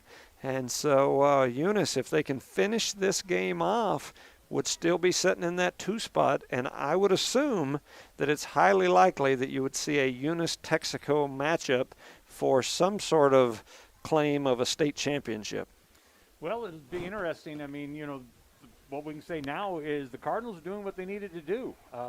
So if they could match, kind of what Texaco did against New Mexico Institute, it would definitely bode well for the Cardinals as far as rankings and seedings in any sort of bowl scenario. Yeah, it would definitely be a good thing for this whole situation. And so, NMMI, they've came out and played tough. They've did things that we expected them to do, but the Cardinals have just defensively, the Cardinals have played a heck of a ball game, with the exception of one play. You take that one play off the board, and for the most part, Eunice has just shut out the New Mexico Military Institute team here today on the defensive side. Well, with the exception of the 70-yard broken play touchdown, I mean, they only have 134 yards total, so that would give them 64 yards, and that's all they have is 64 yards in offense for the rest of the half. Wow. So we were thinking about a physical game, and what it's really been, it's been physical, but it's been the Cardinals being physical with Conacher Pierce and with T.J. Martinez, and then the running by Hayden. Yeah. I mean, yeah. That's where the physicality's been today, and then we've thrown in that pass just to keep everything honest on them. Yeah, absolutely. And some of these seniors here, like Dean and Perez and Pearson, some of these kids, this is their last hoorah here probably at Eunice Stadium. And so these kids have had a heck of a season. They've definitely made all the old Cardinal alum like myself proud. I've enjoyed all the years of watching these seniors, T.J. Martinez, and I know I'm missing several, but those kids have just always got out here. They've played hard. They've done well. 3 state championships in a row is just something in itself.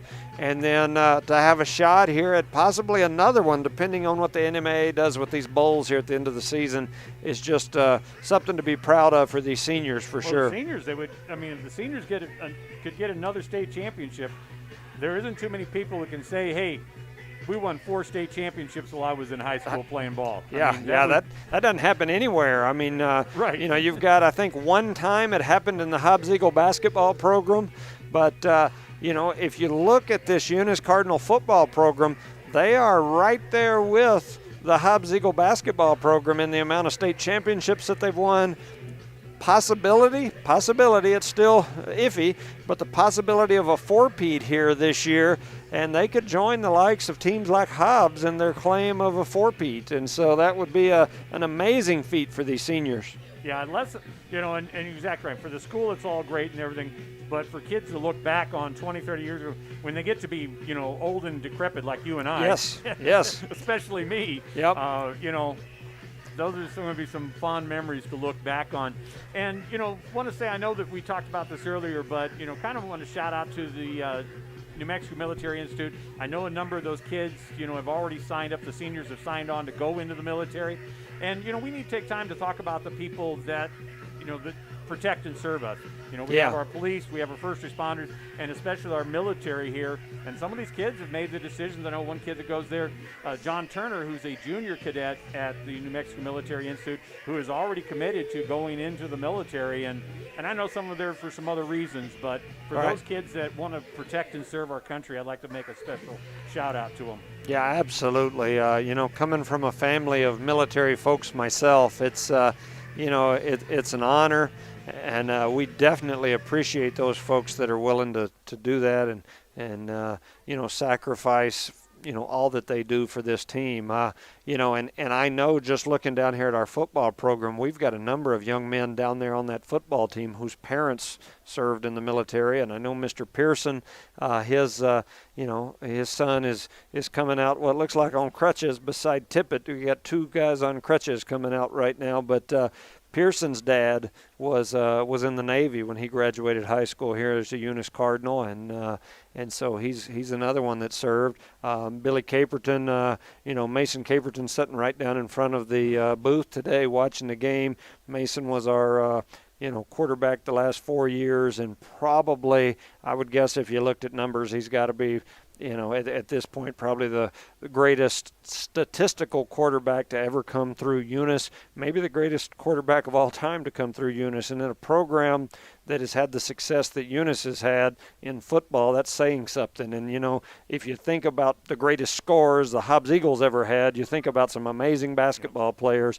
Well, when you talk about great quarterbacks, it's really neat to discuss someone like Mason Caperton. And so he's sitting down there in front of us, pitching for New Mexico State now, and so just an honor to see him back out here. All right, we're getting ready to start the second half here as the Cardinals are going to be kicking off. They're going to be kicking towards the concession stand for those of you at home and are just listening, not watching. You know what direction we're going, and we're getting ready to start the second half as the Cardinals it's been all Cardinals in the first half. They lead 34-7. Here is the kickoff, and it's going to roll on the ground, and again, that ball gets by, and New Mexico's going to recover, but they're at their own 41-yard line. We have had at least 2 of those kicks like that we're right there on, but I just don't think our guys up there on that front line of that kickoff are being aggressive enough. They need to get down there on the field and get on the ground and get that ball instead of running along beside it. On the other side, so didn't really get a good play of what took place there. That one there was right in front of us, and I have to agree that I still think we had a shot to try and grab that ball away, but oh well. So here we go. 1st and 10, NMMI at about the 42-yard line, and the Eunice defense is out here ready to go. All right. And boy, they got a full house backfield and just to the left. This is an interesting start to a lineup for them to get this thing kicked off this afternoon. And he hands off there. That's number 10, and he is dropped, and he's going to be he's all the way back to maybe the 34-yard line. So that's going to be 7-yard loss. I mean, that's a 7-yard loss to start this off. Antonio Granados with a heck of a defensive play there. He busted through the line. He's playing way out here on this left side of the Cardinal defense.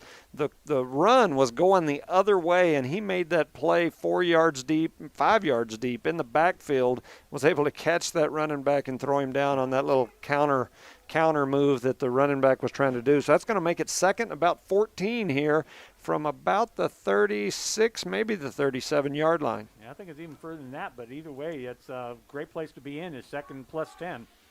And this time they rush up the side, and that's number 52, these linemen that they've got running the ball, and that's Seaman Johansson, and he's going to pick up about 5, and he's going to get that close to the original line of scrimmage.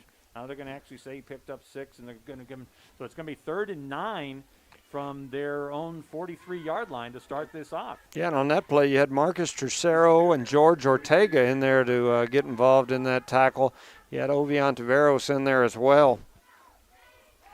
So number 68, Xander Garrett, looks like running onto the field here for the Cardinals. He's one of our younger men that doesn't always get a lot of playing time. Good to see him out there on the field. Well, look at the side. They've got those 2 offensive linemen in the backfield, and they're just back there to for pass protection. And this time the pass is completed, and that ball is going to go. They're going to mark it down before where he fell.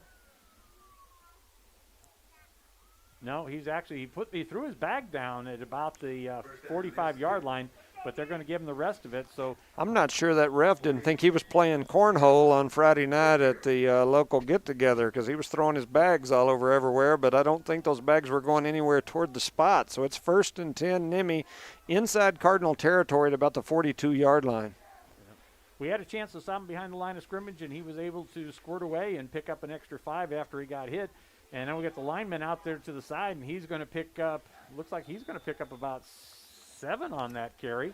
Yeah, our defense is going to have to tighten up here, because this is kind of what I thought they might do in the first half, which is come out and try to drive it down our throat. And so our defense is going to have to toughen up right here in the middle and stop this. It's now 2nd and about 1, maybe 1.5 here at about the 34-yard line for NMMI. Yeah, we need to get a stop here. 9:25 left here in the third quarter as they're driving the ball. And they're just using the meat. There's number 52 again, but this time he is tied up, and he's going to have a 2 or 3 yard loss, and that is Marcus Tercero.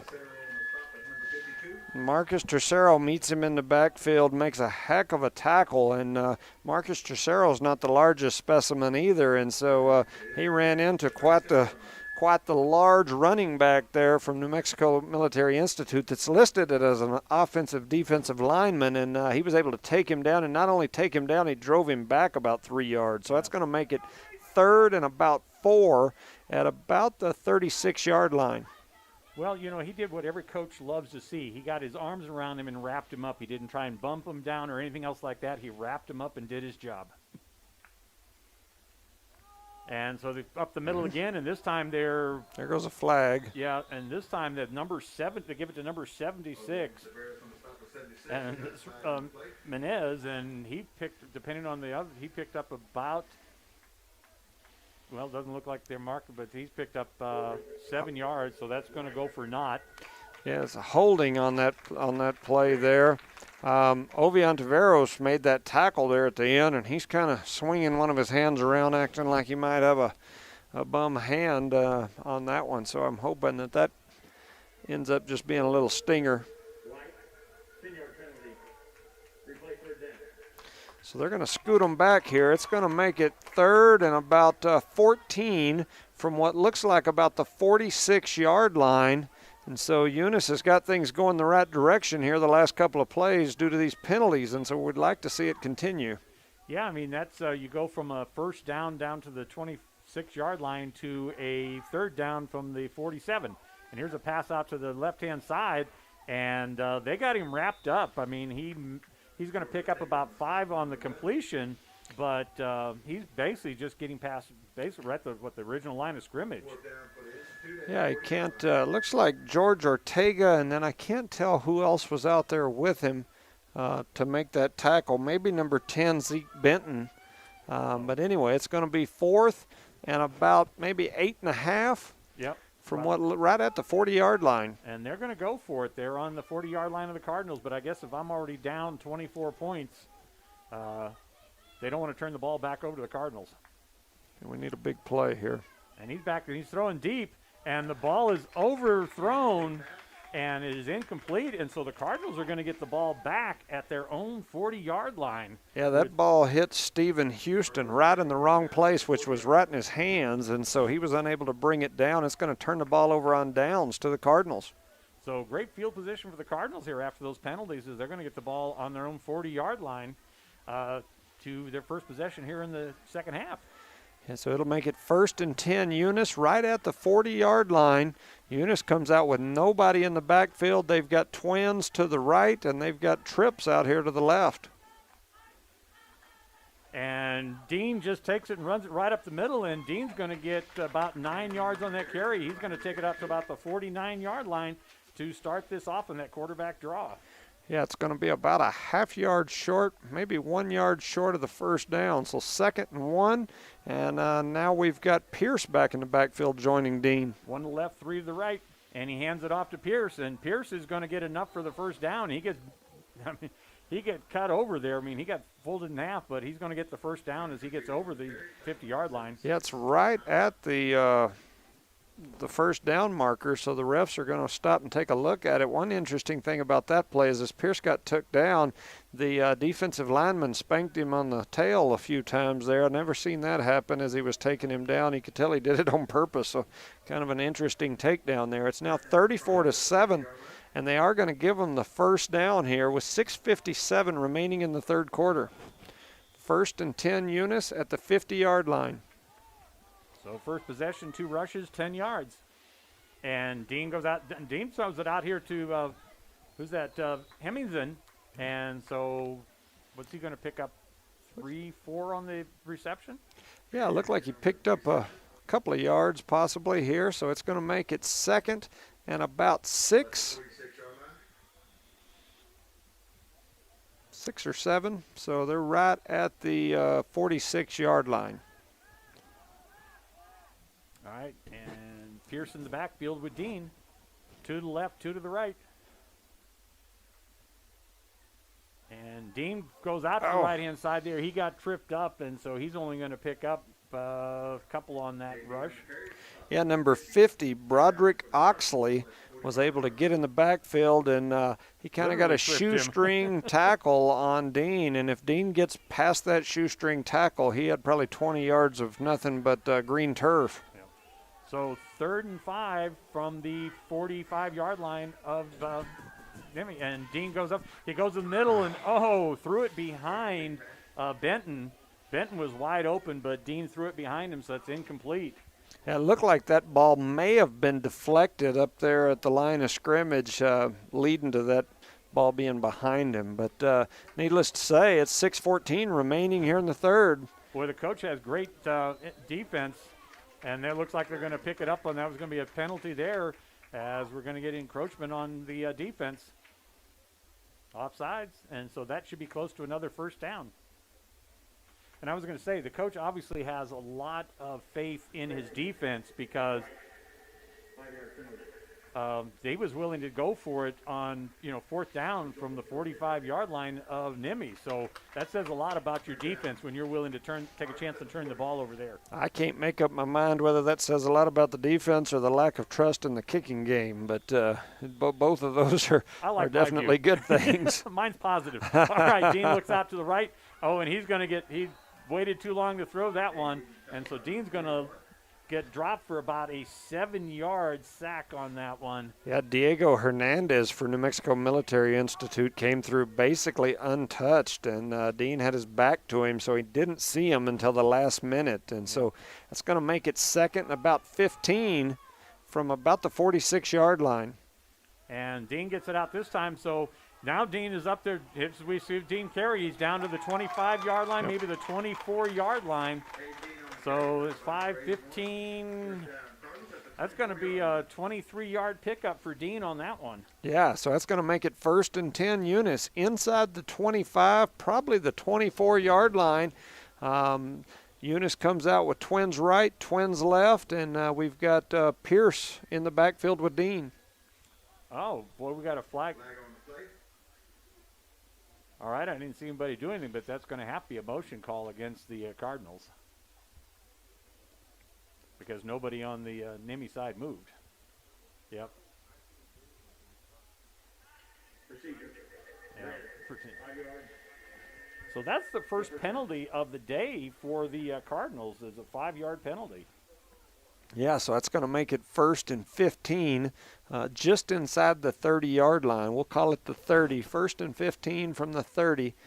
Eunice has got that triple back situation here going with Dean, TJ, and Pierce.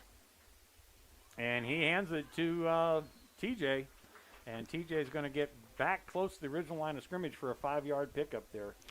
Yeah, TJ just powers straight through the middle. They were running that option again that time, but that time he stuck it in TJ's belly and left it there. So we pick up about maybe 5. It's going to make it 2nd, about 10, maybe 11.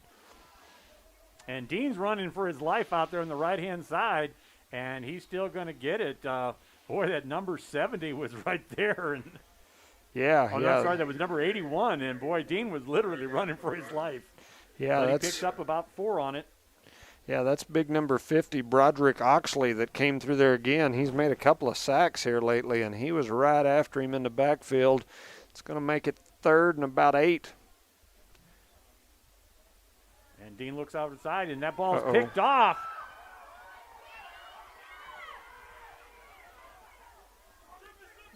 And that is they're going to bring it all the way back down to the 40-yard line. So Dean throws behind Benton again.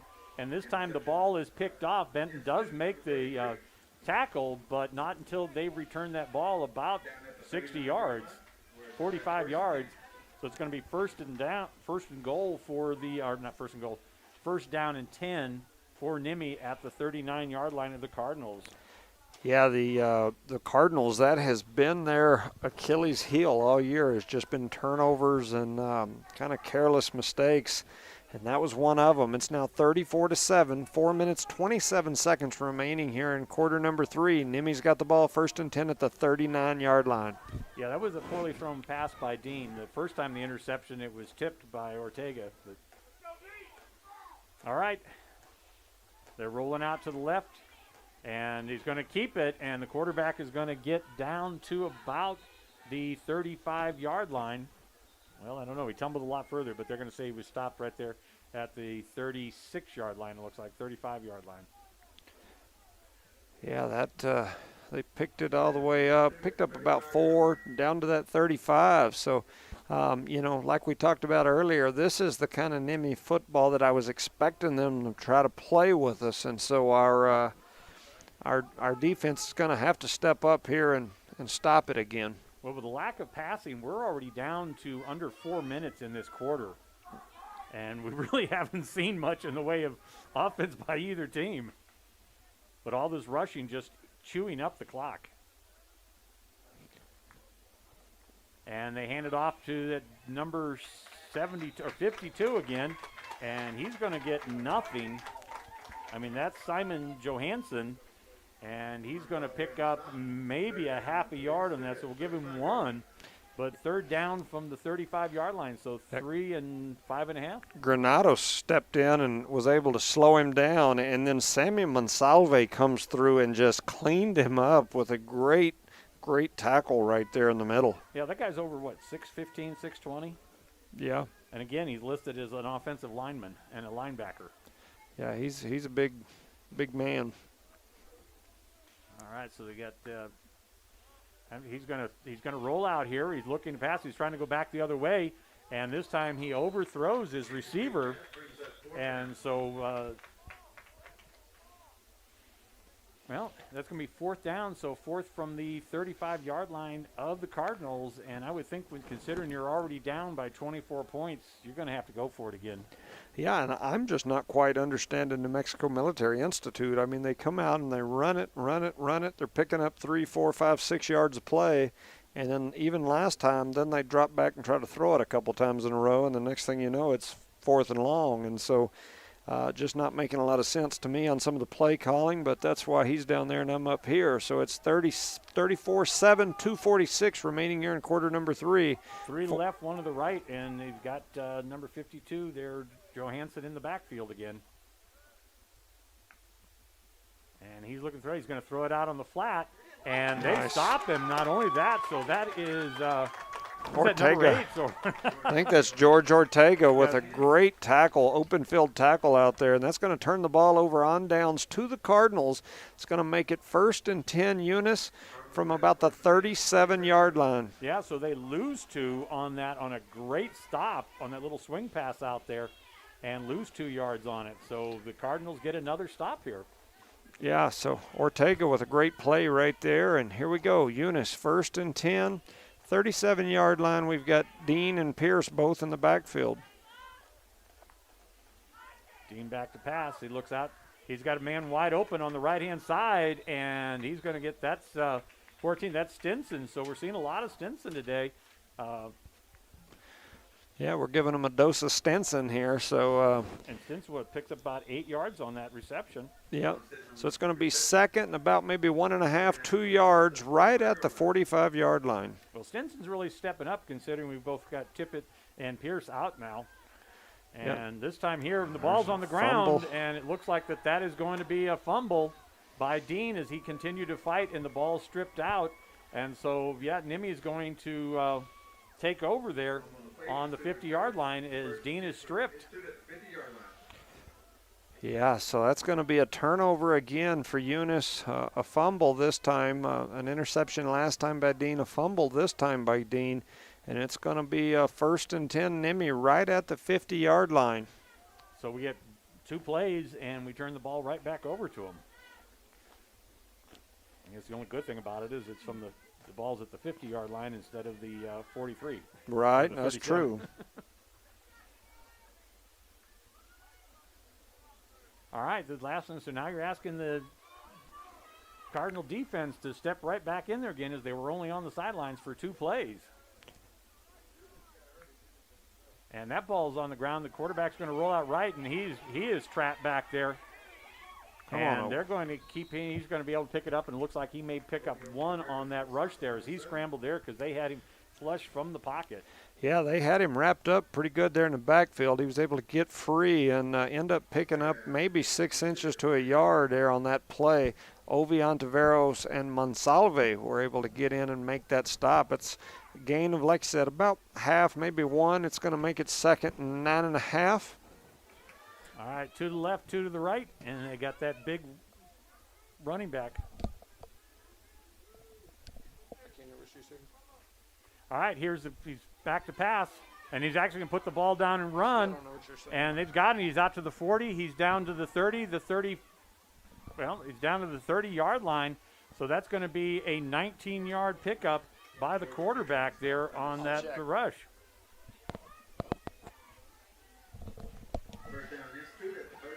So he picks up 19 on that, and he's down to the 30-yard line of the Cardinals. 1:31 left here in the third quarter, and to keep it on the bounds, we may only see 2 more plays in this quarter, as no team has really made any real advantage here in the quarter. A couple of turnovers by the Cardinals and 2 stops by the Cardinal defense.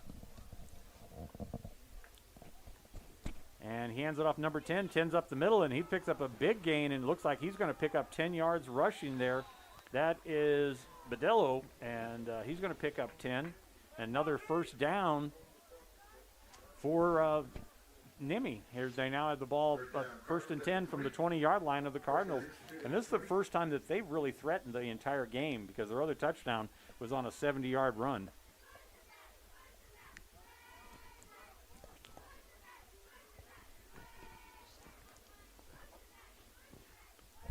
And we're going to see 1 more play before the quarter ends.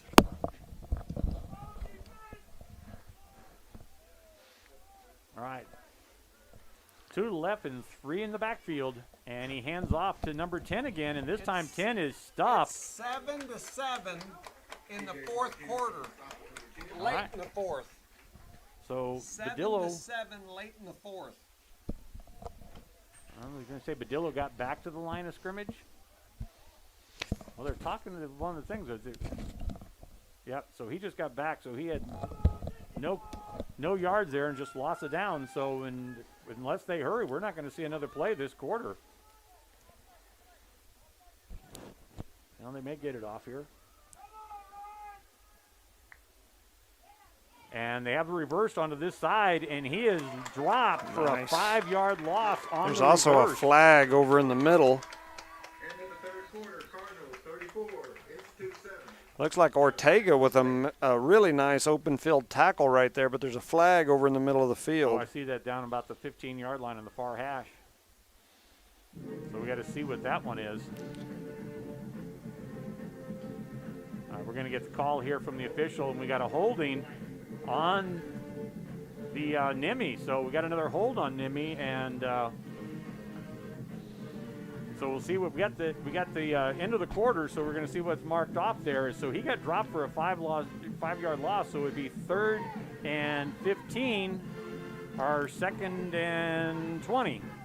Yeah, and while we've got a minute, I'm being told that there is under 4 minutes to go in the Jal Santa Rosa game. It's 7-7. Jal has the ball, driving deep in Santa Rosa territory, trying to score here to end the game. So 7-7, Jal and Santa Rosa late in the fourth quarter there. All right, well, we're going to send it back to the studio for 30 seconds while they sort this out with the end of the quarter.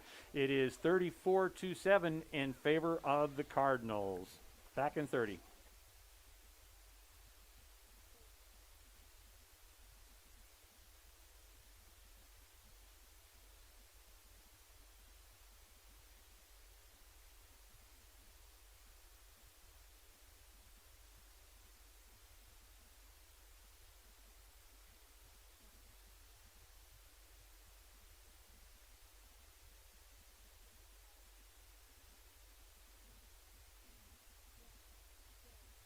All right, we're back to the action here, and they just finally figured it out, and the Eunice coach decided he liked 3rd and 15 versus 2nd and 20, and so they're going to mark the ball back the other way. So NMMI's going to take over with the ball at the 25-yard line of the Cardinals, and now they're going to be driving towards the concession fans, so that is right to left for us. And so with that penalty, they lose with that play, they lose 5 yards and a down. So that's good for the Cardinals, and I think I'd have done the same thing. Yeah, and I'm not sure that the NMMI coach, they're still out here on the other side of midfield. They were still talking about it up until just the last couple of seconds. So yeah, they're just finally marking the ball off here. So this change of direction here is taking about 5-6 minutes. Yeah, it's definitely taken longer than it should have, and so. Here we go. This is going to get interesting right here at the end. Eunice needs a big stop. We'd like to keep this plus-minus as good as we can, and so right now we're in pretty good shape. Like to keep it that way.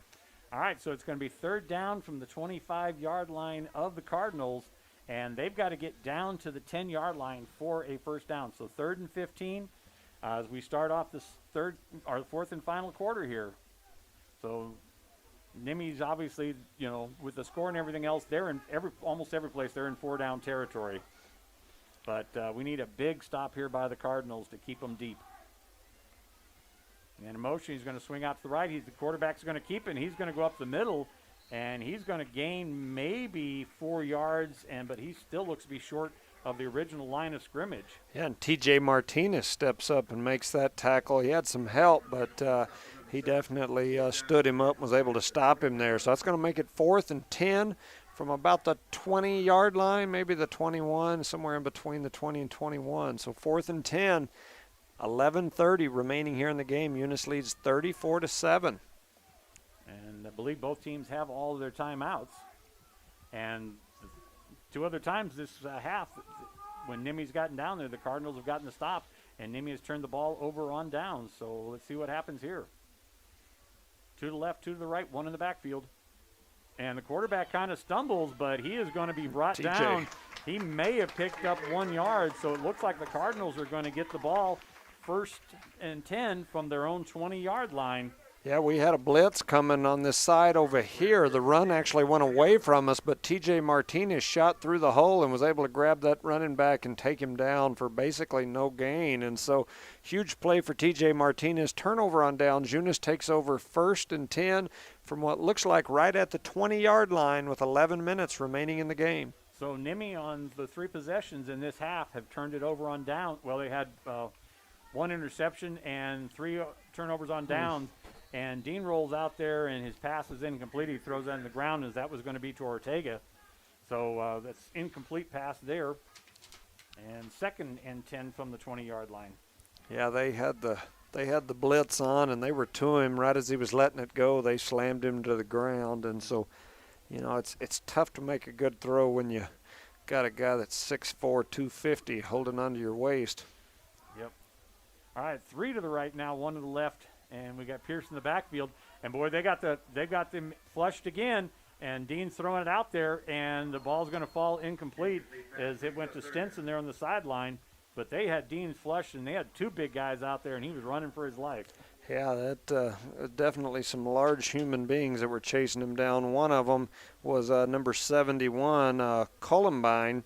He's 6'3", 194 pounds, and so. Like I said, he was in hot pursuit of Dean. Yeah, and they had that number 76, Menez, we've called his name a lot today.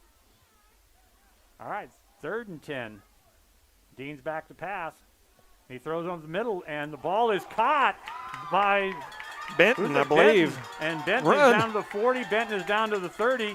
Benton stops, reverses field, and is going to be pulled down at the 25-yard line. 40, 50. 55-yard pass play there by Benton. You know, Benton, I kept waiting on him to turn on the afterburners, and I'm not sure he has any because the whole team and the referees and everybody was running him down that time. So that's going to make it 1st and 10. A great catch, a great run after the catch. 1st and 10, Eunice. On a 15-yard pass. Yes, so. Yes. They're down inside the 25 at about the 24-yard line, 1st and 10. All right, and they hand that ball off to Pierce, and he's up there, and he's going to pick up close to 10 yards as he is inside the 15-yard line. So Conacher Pierce looks to pick up another 10 yards. Yeah, so they're going to mark it right at the 15. It's going to be about a yard short of the 1st down. So 2nd and 1, and right at the 15-yard line. Oh, now they got TJ and Pierce in the backfield. So let's see, they're going to run the ball. And they do. They pitch it out to Pierce. They fake to Martinez up the middle, and Pierce is down to the 3-yard line, it looks like. And so it looks like Pierce is going to pick up another 12 yards. Yeah, right there. Right there, Dean ran the option to perfection. That's what it's designed for. He faked that handoff to T.J. Martinez, which froze the defensive line. Then as he started out, that defensive end stepped up to him, and he drew him and the linebacker in and then pitched it out to Pierce, who was able to rumble and stumble and put some moves on folks and then run over somebody about the 5-yard line. All right, we're going to send it back to the studio for 30 seconds. We've got an injury of a NMMI player down here, and he's down about the 5-yard line as the Cardinals are going to have 1st and goal from the 3-yard line. We're back in 30 seconds.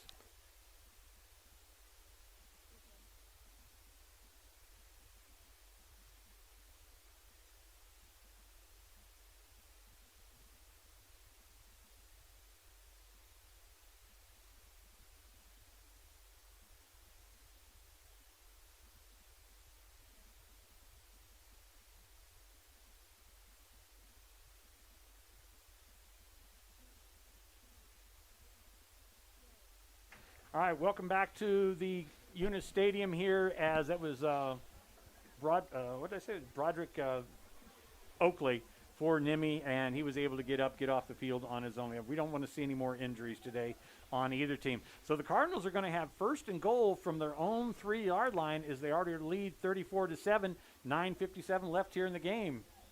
So what do we got?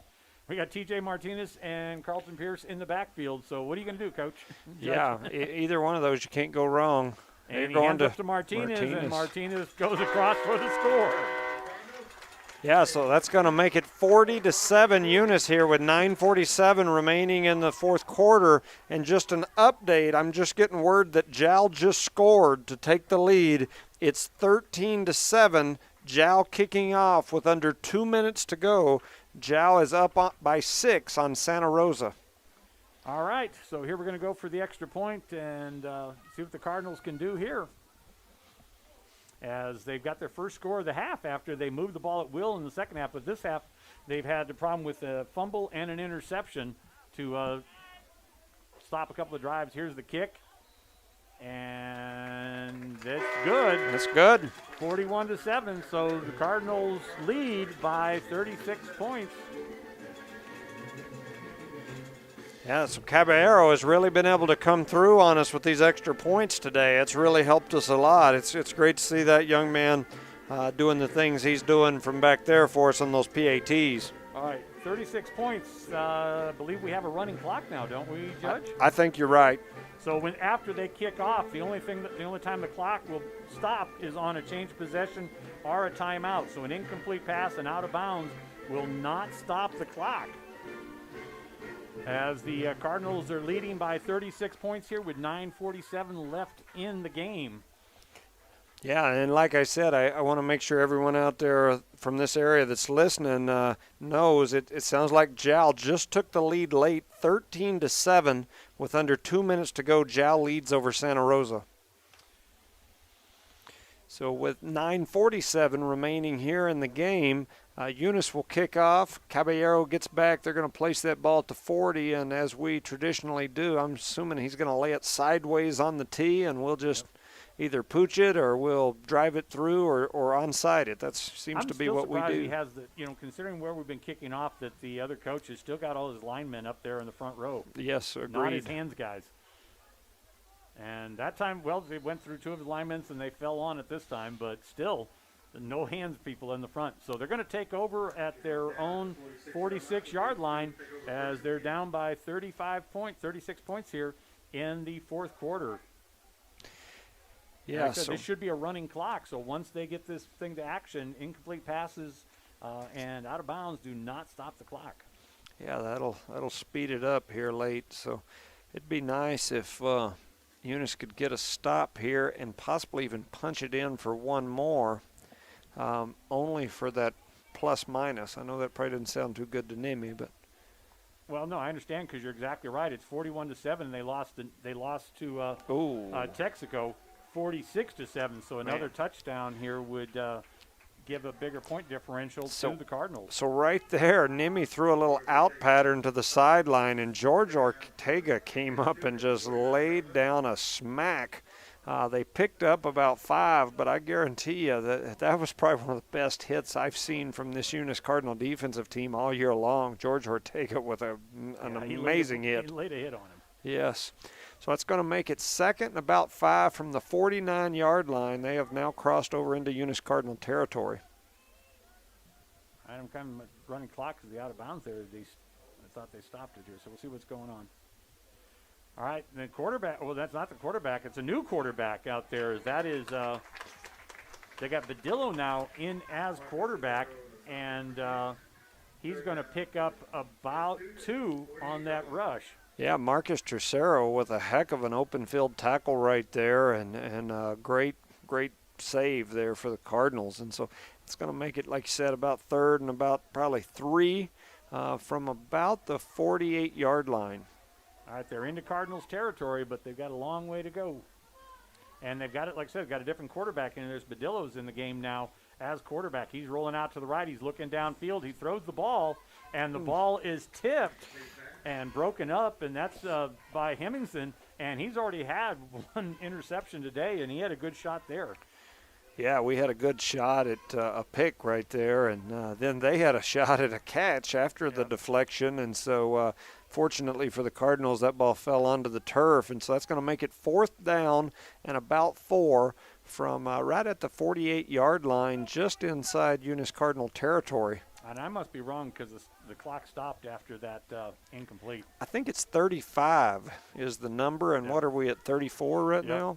So maybe that's what it is. So another score All right, he falls back to pass here. He's marking out. He's getting flushed. I mean, he's back to the 40-yard line. They're trying to flush him out there. He falls down, and the ball goes incomplete. It's a great defensive play there. Who's that, number 33 there? So he broke up the pass. That's Xander Garrett was in hot pursuit of that quarterback. And, well, I don't have a 33 on our roster, but that was 33 that broke up that pass. And so we've got a turnover on downs again. So the Cardinals are going to take the ball over on their own 48-yard line here as they already lead 41-7. But, yeah, whoever 33 is. 33 is Kevin Garcia. Coach Frazier, who's sitting in the booth beside me, is telling me Kevin Garcia is number 33. That was a great play by him. He stuck with his receiver and got there just as the ball did. And so the Cardinals have got two to the right, two to the left, and got Pierce in the backfield with Dean. And he hands off to Pierce, and Pierce rumbles out to maybe down to the 49-yard line, maybe pick up a couple. Yeah, the NMMI player looked like he was wrestling with some doggies right there when he grabbed Pierce and slammed him down. And so Pierce still picks up 2 right at the 50-yard line now. It's going to be second and about maybe 8 for the Cardinals. And the clock is running, which is the other thing the Cardinals like seeing. So they'd like to get that other score, but the clock is running is why they keep the ball on the ground. And so 3 to the left, 1 to the right. And actually Pierce is in. Boy, and this time Dean is just buried as they had the blitz coming and nobody picked him up. And that's number 50, Broderick Oakley, who comes through there untouched on Dean, and Dean loses 5 yards on that. Yeah, they came straight through right there. I don't know what kind of play we had on. It looks like Eunice may be going to take a timeout right here and discuss a few things. All right, we got a timeout on the field here as the Cardinals lead 41-7. We're going to send it back to the studio for 30 seconds. You're listening to Cool 95.7 and HobbsAmerica.com.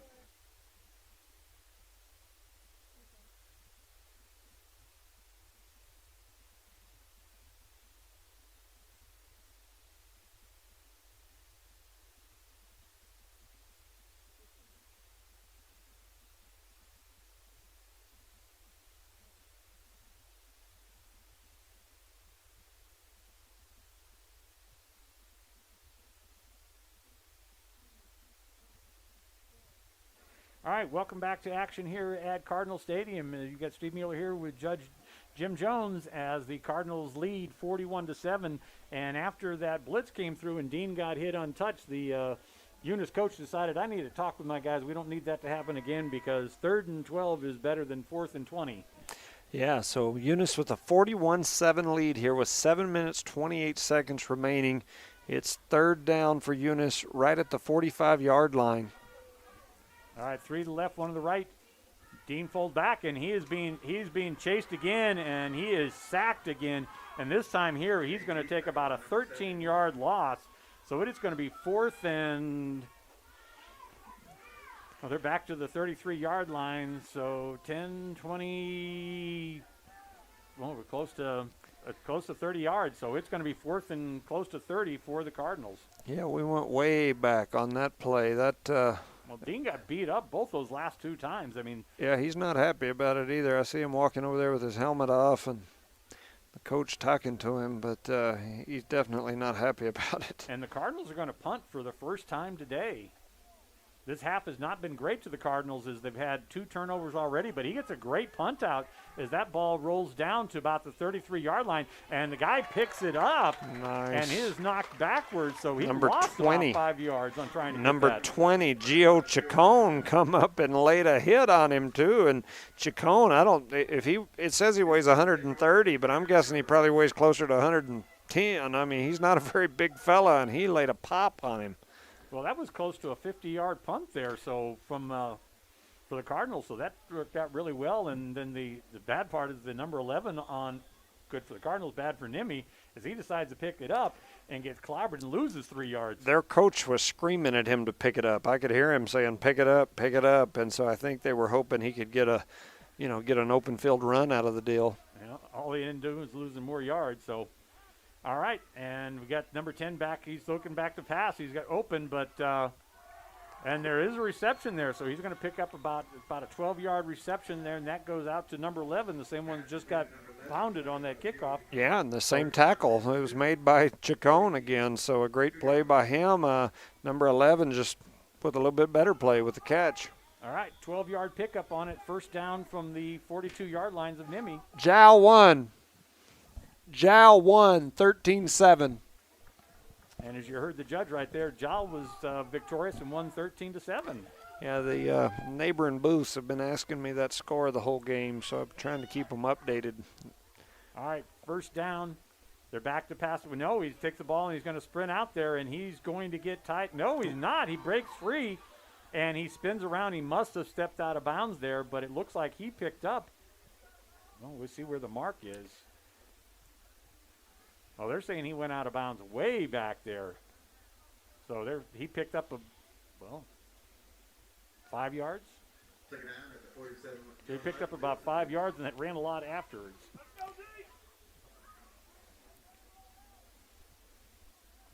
Yeah, so here we go. We'll be second and about 5 from about the 47-yard line for NMMI. It looks like we've got several of our younger players out there on the field getting some playing time here. All right, back to pass. And the pass is underthrown a little bit and incomplete. And so it's going to make it 3rd and 5. Kind of threw that at the feet of, that was number 81, Duran for NMMI. Yeah, as I look out there across the field, it looks like, we've got a bunch of our younger folks out there getting some playing time here. I think we've got our main linebackers in the game, but looks like pretty much the entire defensive line is our youngsters out there getting some playing time, with the exception of Monsalve. I see him out there, and he typically plays in that position as a linebacker. All right, 3rd and 5. They're back to pass again, and he's looking deep, and there is nobody there. And there's 3. I guess there's 3 Cardinals there, and he's surrounded, and so the pass is incomplete. I saw Ryan Teague back there getting some pressure on the quarterback. That young man getting some playing time here and taking advantage of it. I also saw Adrian Perez, who's a senior, doesn't always get a lot of playing time on the defensive side of the ball, back there getting some pressure on the ball. So good to see those young men back in the backfield. All right, 4th and 5. This could be a big play for NMMI. If they're not even complete, the Cardinals are going to get great field possession. And he's looking back to pass again. He's got all day back there. Now they flush him, and he's rolling backwards, and whether or not he can get out of it, he throws the ball, and it's caught. And so it's going to be enough for a first down, as that ball goes all the way down to the 36-yard line. So that's a 19-yard pickup, as the quarterback is flush, but he keeps moving around, and he gets a 19-yard pickup on that.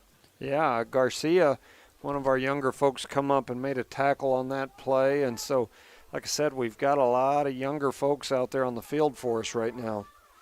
I mean, they flushed the quarterback, but he had too much speed and got away from him. Yep.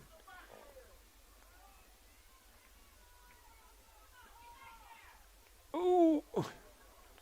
Well, another pass play. So the NMMI, who had gone from a rushing game the entire game, realizing they're down by this much, that they've got to throw the ball, and so that ball was incomplete, a little overthrown and behind the receiver. Yeah, looked like we had 68 Xander Garrett trying to get back there and put a little pressure on the quarterback at that point, and number 54, Ryan Teague, as well. All right, 2nd and 10 here from the 38-yard line of the Cardinals. 2 to the left, 2 to the right, 1 in the backfield. And it looks like the one in the backfield is there just for protection.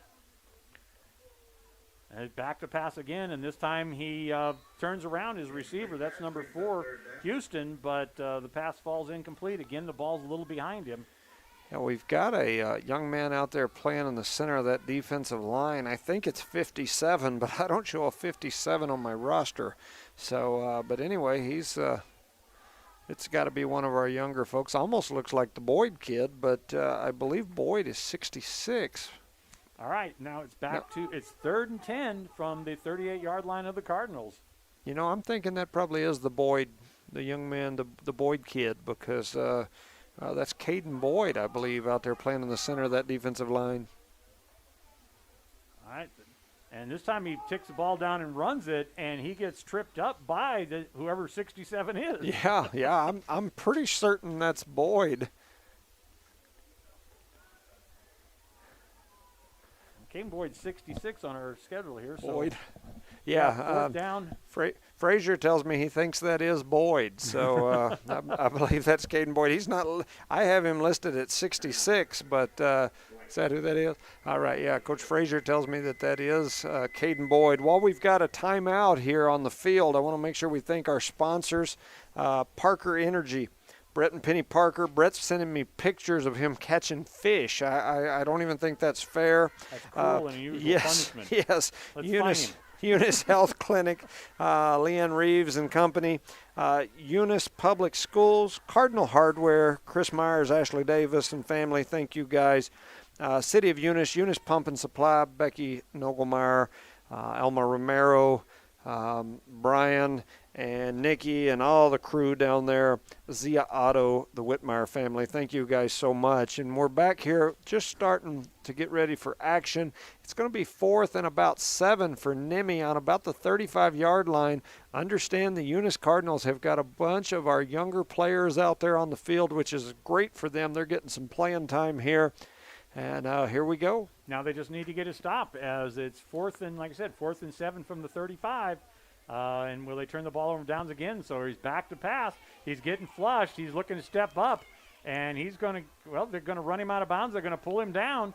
No, they don't. But finally they push him out of bounds. And so they're going to turn the ball over on downs again as he picked up about 5 yards. And looks like he got down to the 30-yard line. That's a great stop there by our defense. And, you know, like I said, we had a lot of our younger kids out there that played that whole series.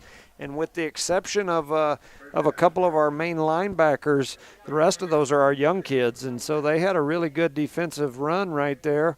And so it's a good thing. It turns the ball over to Eunice. Eunice is going to take over 1st and 10 at about the 31-yard line.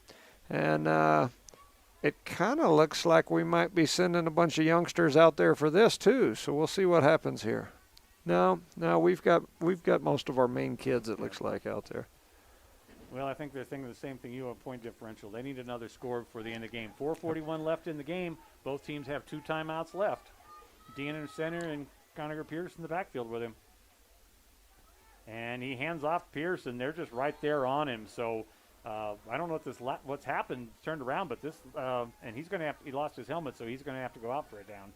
Yeah, Pierce was not happy. As he got slammed there, it looked like some WWE, WWF, Hulk Hogan, Rowdy Piper or somebody as he got slammed down onto the ground. His helmet went flying through the air, and he is not happy about it. Well, he lost one on the play too. I mean, this last series, they've just been blowing through our line.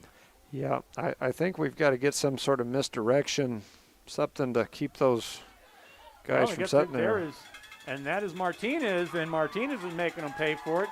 As Martinez picked that ball up, and he goes all the way down to the 42-yard line, so that's going to be a 28-yard carry by Martinez. Yeah, they've got him marked at the 44, so it's going to be 1st and 10. Eunice, great run there by TJ. It's going to make it 1st and 10 at the 44-yard line for the Cardinals. Already into NMMI territory here with 3:57 remaining in the game. Eunice leads 41-7. So I guess we didn't need a misdirection. We just needed a Martinez. Yeah, that'll. Oh no, Dean's got the ball on the ground, and it looks like NMMI's pulling it away. So Dean puts the ball, a fumble that Dean gets hit, doesn't get a good handle on, and the ball is put on the ground.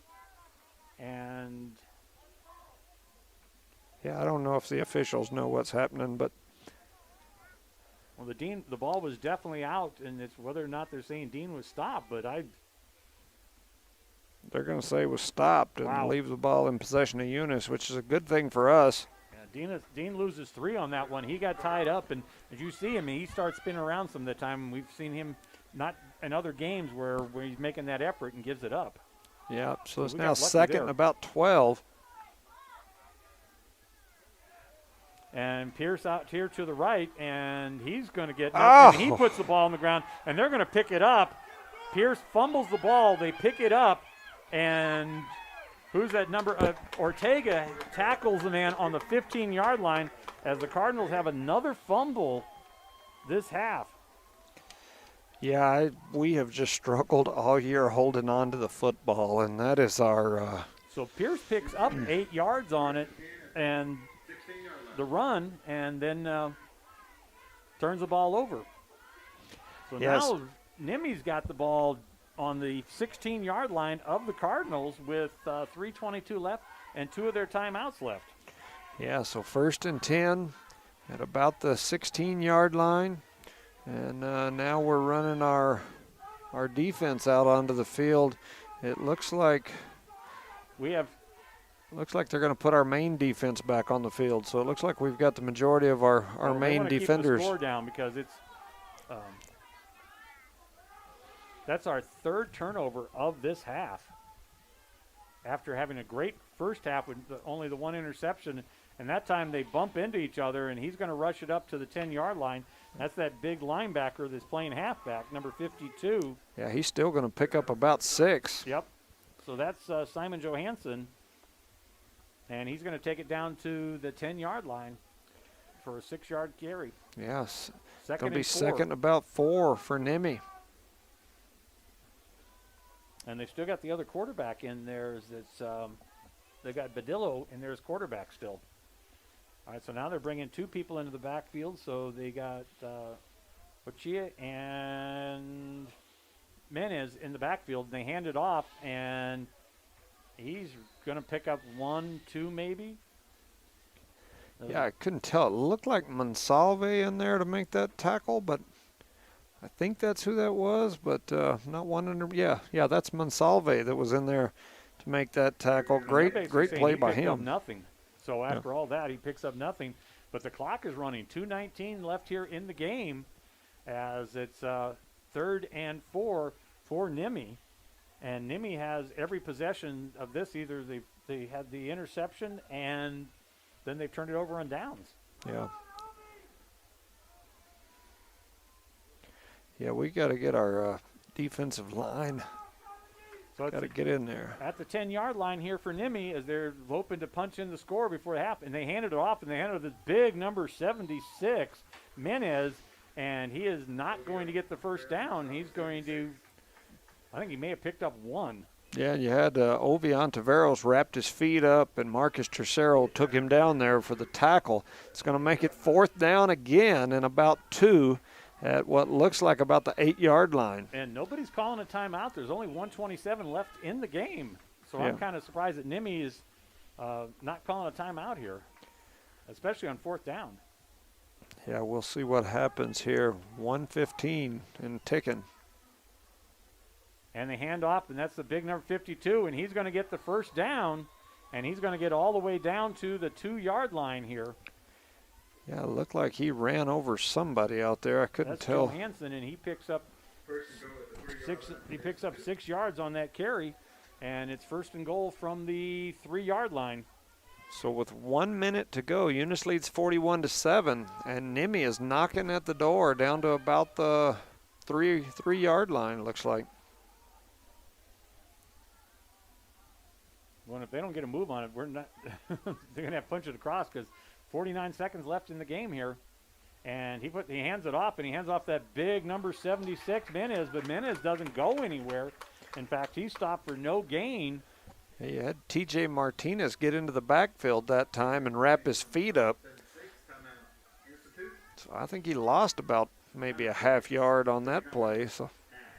All right, so 50, about, I don't think there's any. I think there's only like 38 seconds left in the game. I believe and that's we've got right. a timeout here by Nimmi as they are 2nd and goal, and now they're saying it's almost all the way back to the 4-yard line, so he did lose a little on that.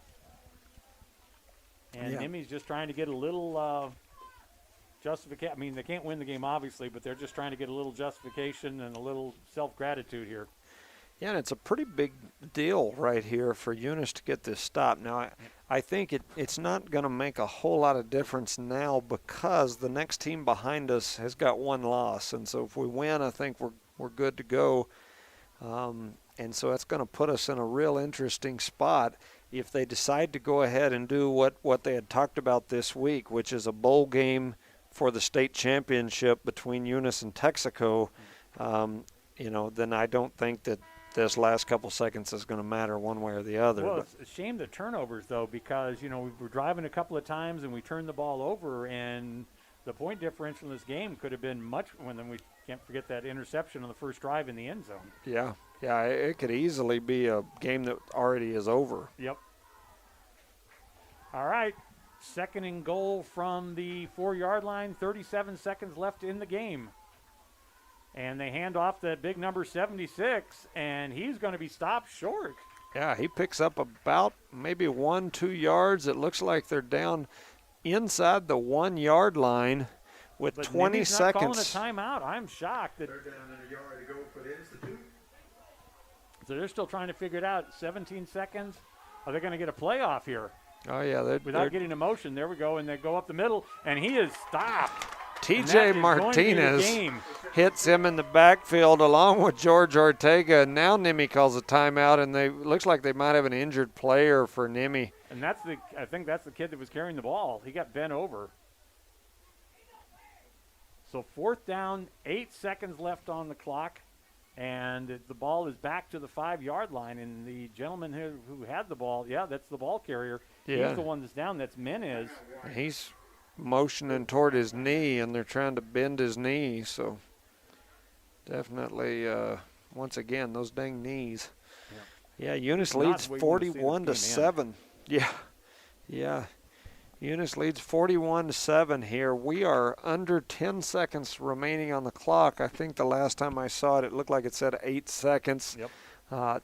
Nimi is driving, and they have spotted the ball. It looks like right at the 5-yard line. So it's going to be 4th and goal from the 5. We've got an injury on the field, which was the ball carrier from that last play. Well, he's hobbling off the field, but he's a big boy, and you need about 4 people to carry him off the field. Mm-hmm. We're glad to see he's up, though, and going off. We definitely don't want to see the game end like that on injury, but I'm kind of surprised. I mean, Nimi well, I'm surprised that I don't know. They may have stopped the clock for the injury and not a timeout, that Nimi did not call a timeout, but they're saying that they did, so we'll see here because there's, like I said, less than 8 seconds left on the clock, so – Well, I'm surprised that Nimi didn't either just kneel it there at the end and let the time run out, or play a little more aggressively with the clock, because it seems like you would do one or the other. 3 seconds left in the game. 4th down from the 5-yard line. 4th and 5. And they run out. He's looking fast, and he's going to get tackled. He's going to get buried by Ortega for a 5-yard loss. And that, well, it's not the game. No, it's not the game. Possession, so we're going to get one. In 10 seconds, we have 4 plays take place. Yeah. So that brings the ball all the way back to the 10-yard line. So Cardinals take over 1st and 10 from the 10 with 4.5 seconds remaining. Eunice leads 41-7, and I would guess all we'll see here is a kneel down, but I guess we'll see. Well, I think so too. See, Conager Pierce is way back in the end zone. One to the right, one to the left, full house backfield. And Dean will take a knee, and that is the game. Ladies and gentlemen, as the Cardinals win 41-7, we'll be back in 5 minutes. You're listening to Cool 95.7 and HobbsAmerica.com. We'll be back in 5 minutes with the final stats.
Welcome back, ladies and gentlemen, to Cardinal Stadium here.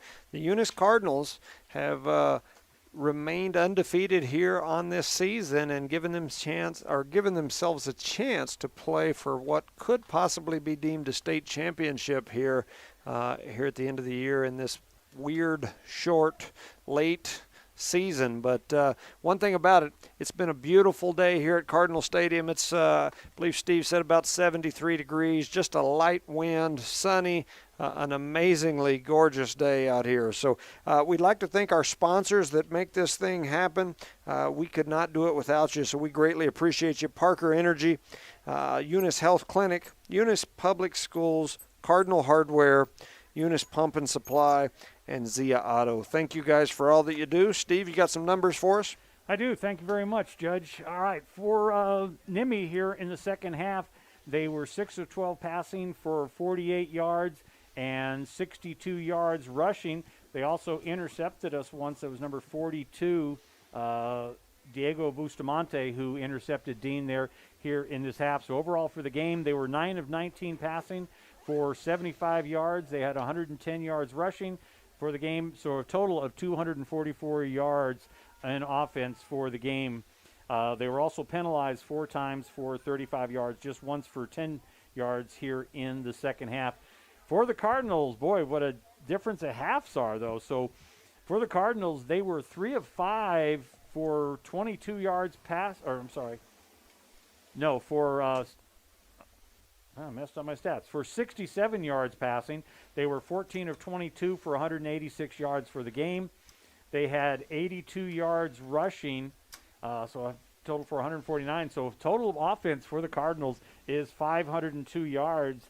They were penalized 1 time here in the second half for 5 yards. That was their only penalty game. The big thing, though, for the Cardinals in the second half is the interception by Dean, and then a fumble by Dean and a fumble by Pierce, and that kept this from being a runaway game and potentially ending early for it. So the Cardinals, 502 yards versus 244 yards, 3 penalties, but the important part is that we have another W in the column, which should help us as far as this bowl, whatever they're going to do. The only downside is we lost another player today, Kason Pearson, as he went out with an injury in the first half, and it looks like a knee. He was on crutches. He's still on crutches out there. The nice thing, though, is he seems to be mobile along pretty good, so he's not being carried or anything, so that's a good sign. We want to thank you for tuning in. We'll be back with you hopefully whenever we have the bowl game announcement. We want to remind everybody that tonight we'll know about the girls volleyball and whether or not they'll be going to the playoffs. It's pretty good odds that Eunice will be playing a football game sometime next week. Want to thank the judges. I've enjoyed bringing you volleyball and football with you this season. You've added a lot to the broadcast, so really appreciate you up here in the booth. Well, we appreciate it. I've enjoyed this. It's definitely been a different experience, but I've definitely enjoyed these games for sure.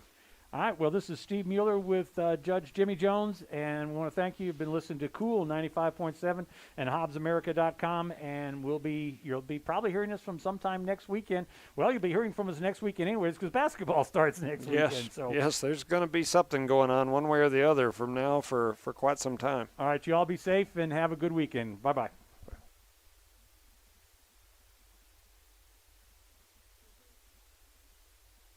Thank you.